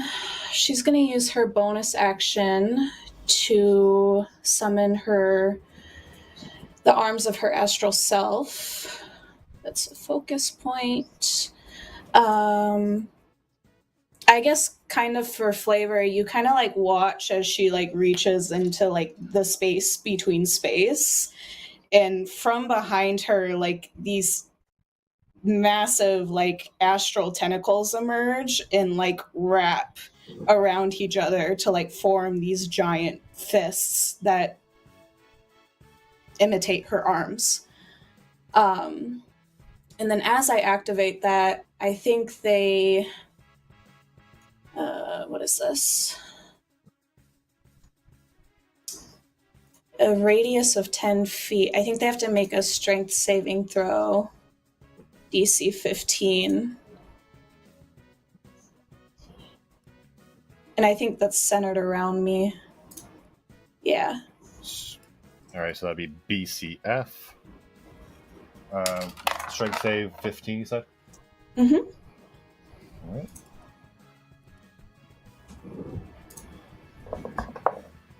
B fails. F succeeds. C fails. Okay. They So B and C take failed. 2d6 damage, force damage. I Okay. rolled an 8. Oh, that's why I Alright. don't have dice rolling on. And then she's going to attack F using her astral arms. They give you reach, just making sure. Mm-hmm. I think I have a reach of 10 feet. All right, yeah, go right ahead. Start laying into the vampire. So 20 for 10 force damage. 20 hits, 10 goes through. Okay. And then 23 23 for hits. another 10. Excellent. You guys watch as Bind, the aloof, gangly android who joined your party, seems to just summon these tentacles and start laying into the nearby pirates.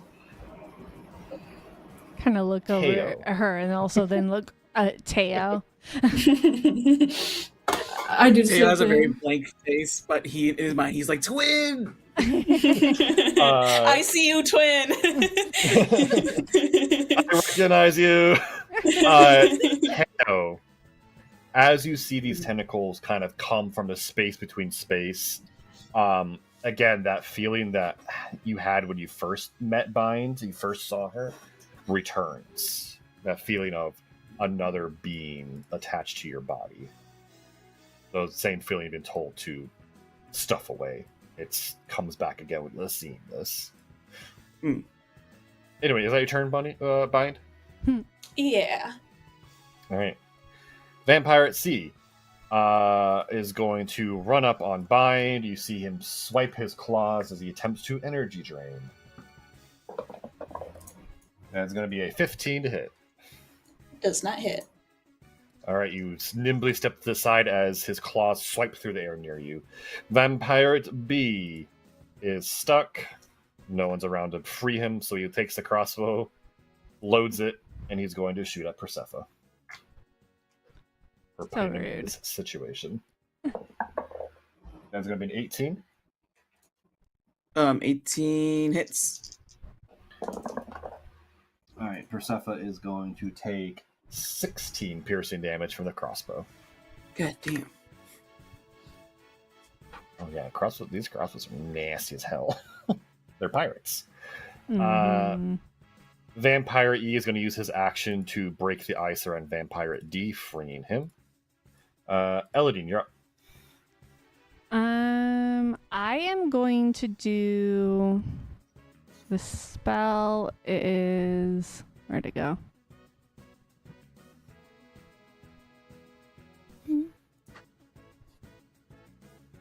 Where's my bonus? That's what it is. Bonus action Flame Blade. Okay. I invoke a fiery blade in my free hand. I can use my action to make a melee attack. It is a normal +6. Okay. What does your flame blade look like? Oh, ooh. So with this one, she likes the flame blade to be purple flames to kind of differentiate from her own like color scheme. It comes out and it's like a very standard giant flame kind of or blade, like looks longer and bigger than Elodine can handle, but she can. Excellent. You summon anime fireblade. Got it. Yes, absolutely. And a 19 to hit.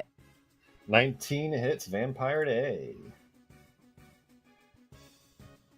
All right.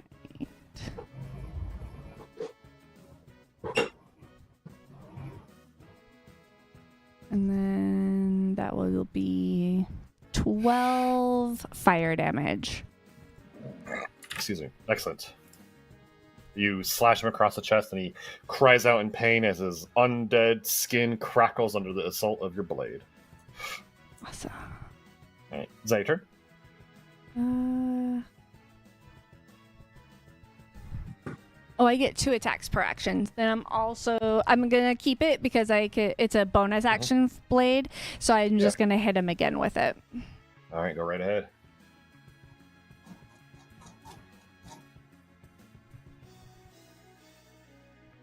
Roll. There we go.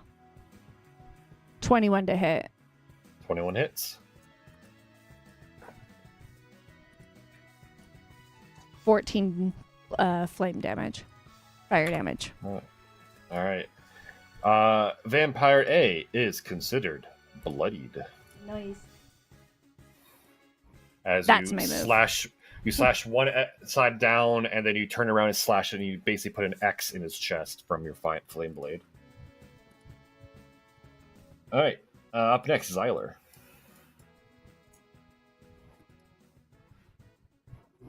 All right. Xyler is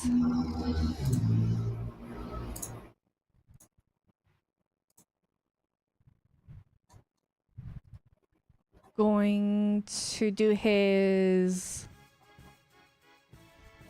handy the hand axe. Okay. Sorry, I didn't realize he named it that. Oh, so funny. All right. And then that is 12 to hit. All right, you threw it. Or are you moving up to hit? No, we're not. Yeah, you're right. I didn't even have him up there. So he's going to come up behind Vampire B, Vampirate B. And with And that, there is a flank line, so you can make that attack at advantage. oh, nice. Okay, let's do that again. Yep, a bisecting line.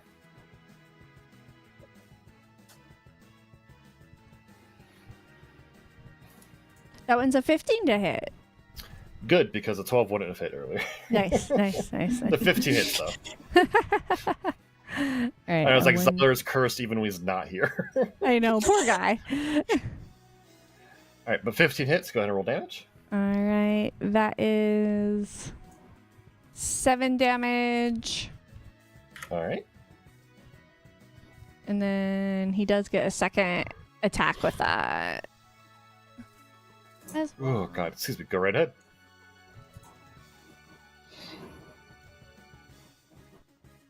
I should. Well, 18 to hit versus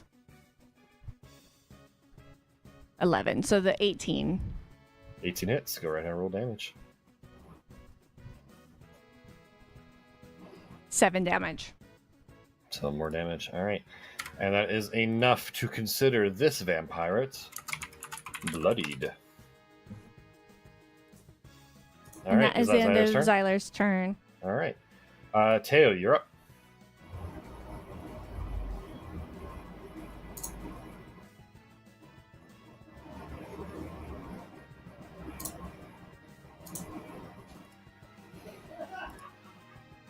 Teo? I'm gonna start blasting. I'm gonna blast Okay. Vampire B. I forget my mic. I had to touch it to turn it on, and I forget to touch it. So then I started blasting. Yeah, essentially. Yeah. So that first Eldritch Blast go to the vampire. Does 19 hit? Which vampire? And also, yes, 19 hits. Vampire B. Okay, yep, 19 hits. Okay, is this the D10? This is the D10. Okay. For 8 damage. All right. He's Still still up? standing. Yep. Okay. I'll blast them again. All right. Does an 11 hit? 11 does not hit, unfortunately. Okay.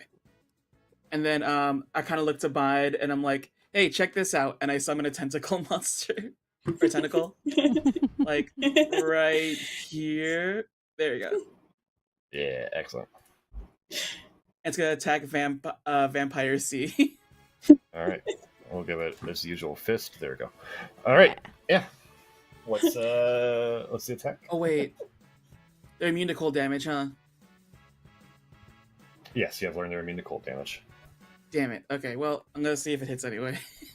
Okay. 14. 14 hits. It would have been 6 damage. Bind Teo's like, check this out. You watch as a spectral tentacle of his own creation bursts out of the water from a sudden pool of dark, murky water that wasn't there before, and it slaps Vampire at Sea, and then Vampire Sea's like, it's more like, you know, the shock of when he gets slapped, and he just turns and he touches his face. There's no damage, and he turns and he just like, once again smirks, and you see those fangs again. Oh, this usually works. It's cooler than this usually. That's still really cool. Maybe our tentacles can be friends. Does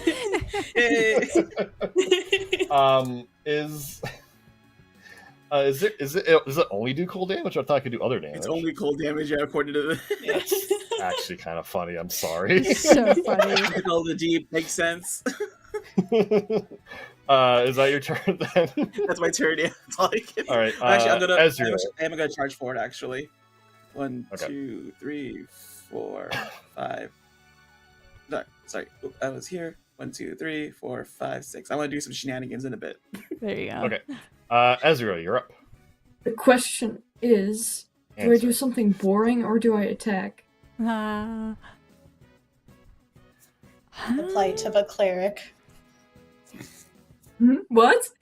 I said the plight of a cleric. Right? Do I protect or do I attack?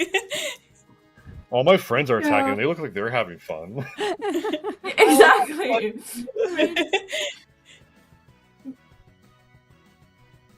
I don't know. It's just fun to destroy monsters, I guess. Do it. Good. You're a That's cleric. That's These true. are vampires. This is like the perfect time to go ape shit. Okay. I'm not gonna wrong. cast. Yeah. Well, okay. I'll just do what I always do. I want to cast Guiding Bolt. Okay. Which one? I'm going to go for Vampire D, I think. Okay. And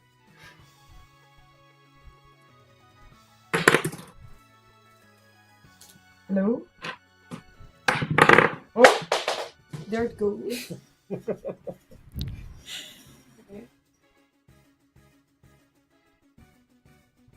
What?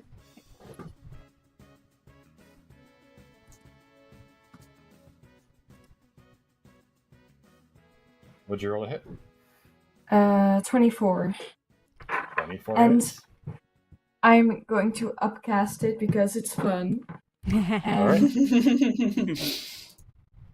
So,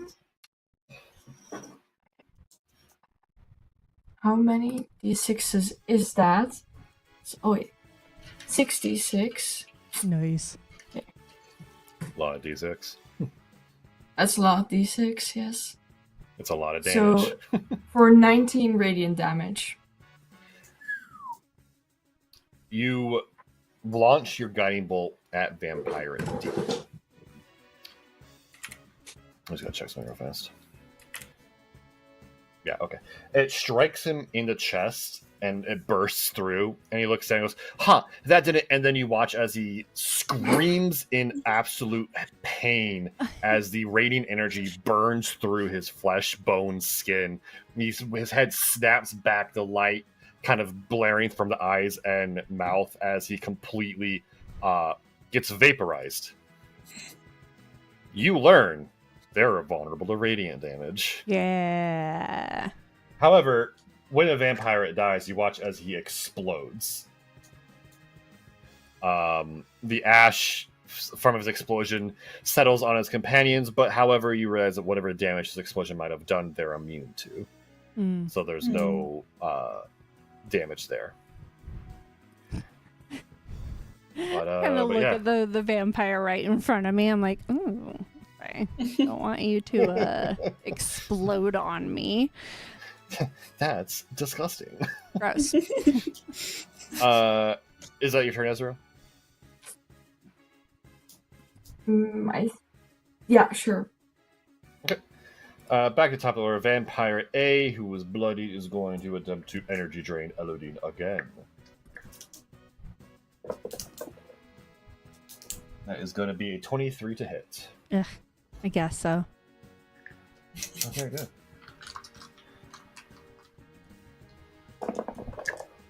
That is going to be 9 necrotic damage as you feel air energy sapped from his hand as he swipes it across you. Ouch. Oh, where did Alright, I- this will be his turn. Vampire F is still stuck in place. So he takes his crossbow and he shoots Bind with it. There's going to be a 23 to hit Bind. Ooh, that hits. How does. Sorry, wait. Could I try and deflect that? So then how yeah. So he's going to deal 5 damage at you. Okay. And then is it a 1d10 plus my dex? It's a reaction. It should say the equation should be in your class I was feature. just. Where is it? The reduction equals 1d10 plus your. Okay, dex modifier and your monk level. Okay. So give me a 1d10. D10. The new deflect attack, right? Yeah, so that's 9. I'm not even gonna add the rest of it. Yeah, that's enough. You shoot, he shoots, and your tentacle arm just kind of comes down like a shield, and the bolt shatters against it. Sick. He angrily reloads as his turn ends. Persephone, you're up. Or Persephone is up. Okay. I'm going to shocking grasp this vampire A. Okay. Let's see. Does a 14 hit? 14 just hits. Okay. Is he wearing any metal armor? He is not. Okay. So that's a D8. 4. Ooh, 14. 14. You grab the man on the arm and tase him to death. Does he explode? He explodes. I need Elodie and Persephone to make Constitution No! saving throws. shit.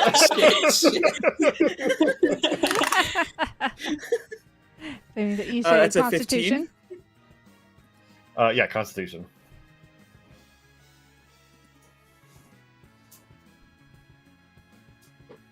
$12? Persephone made a Alright. 15.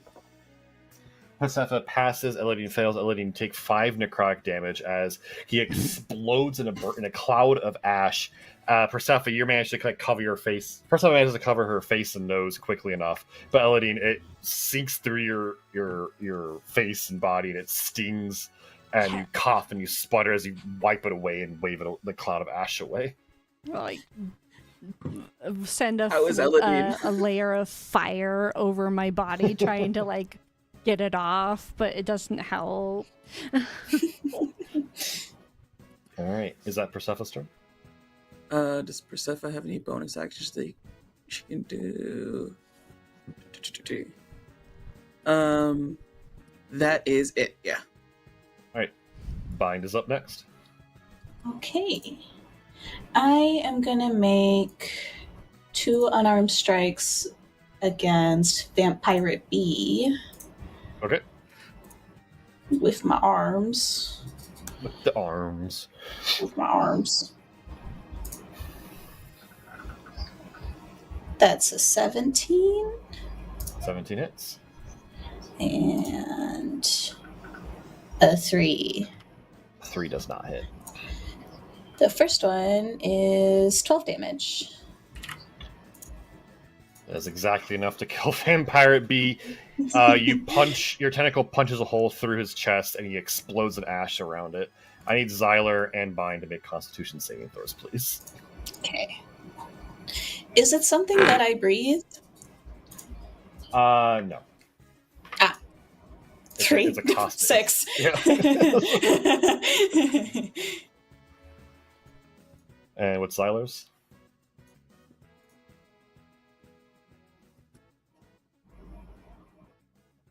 Gone. Yeah, he died. It killed him. Yeah, the explosion killed him.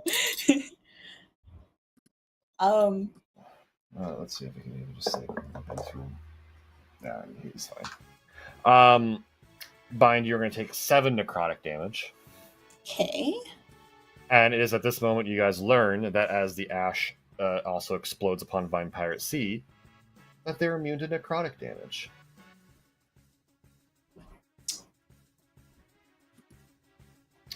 Okay. Is that your turn, Bind? I'm gonna do Flurry of Blows. Excellent. And I'm gonna turn my attention to Vampire F. Okay. 11. This does not hit.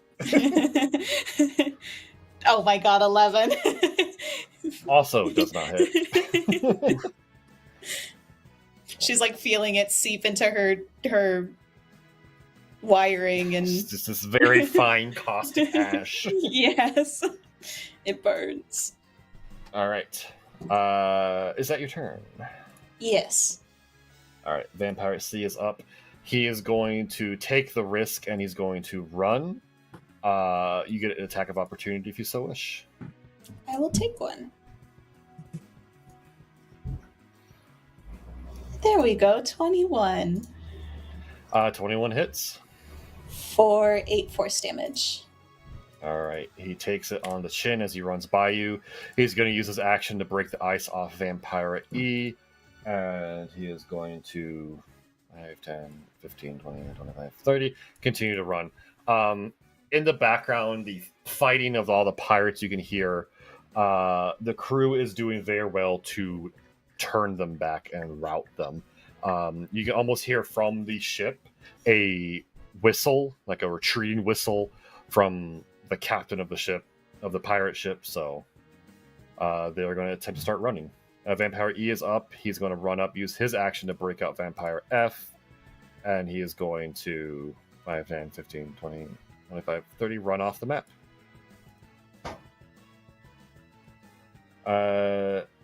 Elodine, you're up. Yes, absolutely. 5, 10, 15, 20, 25. I'm gonna take my hand axe and throw it at F. Okay. And that's a +5. And I'm just gonna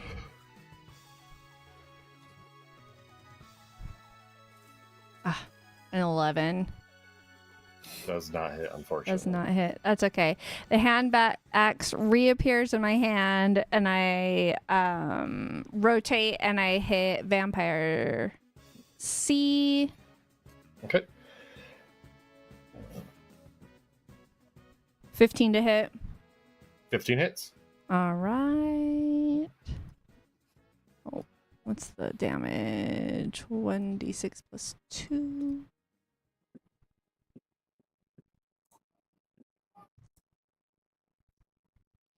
Six damage.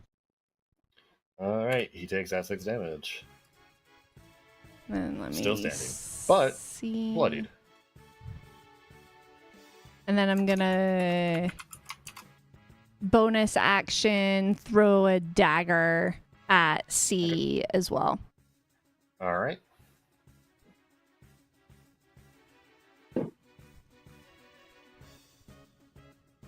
$18 to hit. 18 hits. Cool. 1d4. Where's my d4? 4 damage. Excellent. Still standing. Ah, fuck you. End of her turn. All right. Zyler's up. Zyler is deeply jealous about my hand axe that comes back to me.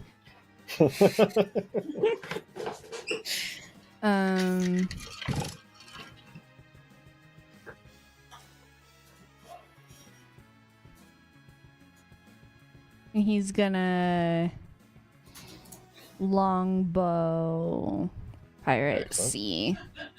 Okay. Does he have 2 attacks? Yeah, he has 2 attacks. So he's just gonna go. I'm just gonna do 2 quick. Okay. 2 plus 4. One's a 4 or a 8, and one's a 27. 8 misses, 27 hits. Okay. Oh, wrong character. That's my biggest problem. I keep coming back to my character instead of his. 1d8 plus 1. 3 damage. 3 damage. Yeah. Still standing. But now with an arrow in his chest. Like brother. Okay. Is that Well, your turn? that's all he's There it is, got. still. Alright. Teo, you're up. Alrighty, Teo is feeling really petty that his cool tentacle trick didn't work. He wants to send a message to these vampire fucks. So what he's gonna do is 1, 2, 3, right in between these two. As Teo does this, he basically grabs a tentacle as he passes by it, and it starts like glowing and crackling with like lightning. Mhm. And Teo is like, "Hey guys, learn a new trick," and he's got a thunder step. Oh. Alright. So what do Then they need to do? 15 con save. Alright. And That is a then, failure let's from see, F. within 10 That feet. is So that's a not that area. as a success from C. Okay, let's see. Do. So I'll take full 3d10 on a fail and half on a success. So Alright, sounds good. play d10 dice again. I just put these away. You know, where'd it go? There you go. 3, 12, 18. 18 damage? Yep. Alright. That is enough to Yes. literally blow away Vampire F.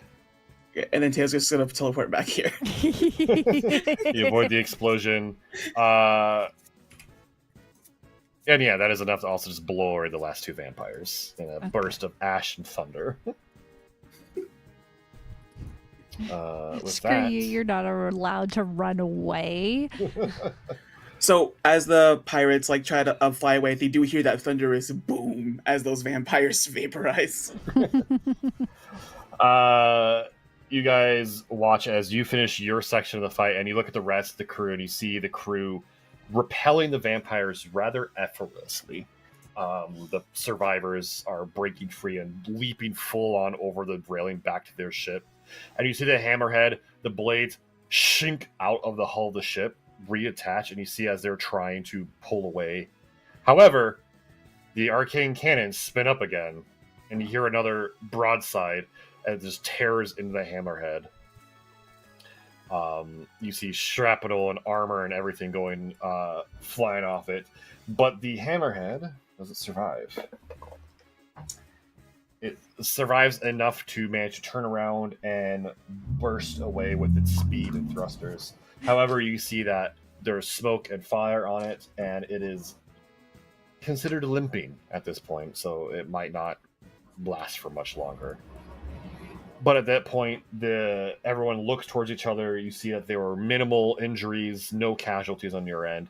A cheer goes up, and you realize, 1, the Cannon's Cavalcade is a highly trained crew, and 2, you just repelled your first pirate attack. We did it! And a cheer goes up from everyone on the top deck. Everyone kind of claps each other on the back. Damage assessment is done, and it's determined that the damage is not enough to cripple your ship. Maybe, and they can repair the blades coming into the hull while you finish the rest of your journey. Hell But- yeah. With that, you guys repelled the vampires. And that was your last encounter of the journey. Vampire We did. is still very fun. It is very fun. All right. Riding off the high of your victory, you guys finally break free from the asteroid field, and you can see that you still have one more day's journey to go, but it is easy and peaceful as you have now reached a proper shipping lane with other ships. And in the distance on your horizon, you can see Sykar. Well, is there anything you'd like to do in your last day of your journey? Heal myself. Well, you get a long rest. Yeah. Long rest. Elodine's like, fuck that vampire.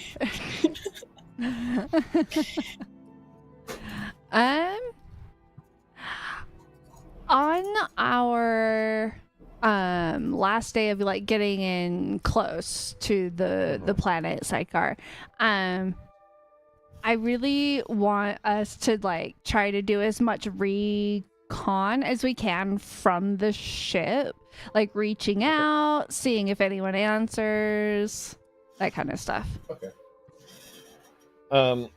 Once you get within, you're down the shipping lane, and then you break off the shipping lane to finish your approach on the planet.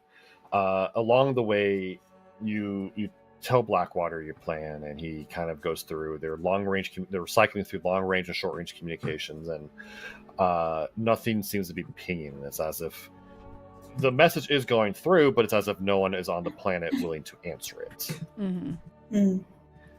However, as you approach, you see another spelljamming vessel hanging in orbit around the planet. And as you get closer to it, you see that it is a smaller galleon vessel. Or not, I'm sorry, it's a flying fish. And you see, embolized on its side, Sabercore. And it's the symbol of the company. And you realize this was probably the scouting team's ship. And when you hail the ship from your communications, you get a ping back. And that's where we're in session. Damn it. Welcome to Sykar. Hell yeah. All right. Well, thank you everyone for coming through and hanging out for yet another session of Roll Adventure. Next time will be session 17, and the party descends upon the planet proper. Also, to all my Farscape fans, you might recognize this a little bit if you've ever watched Farscape. So, thank you everyone. As always, my name is Zell. The best place you can find me is here on Twitch. It has the link to all my other socials and what have you, at Zalor with 3 at the end. And I'm the Dungeon Master, and I'll pass it to our new member, Al. Oh, that didn't work. What do I do? Oh yeah, sorry. This is so were rude. right on the. You sign up and you share any social media you wish to share.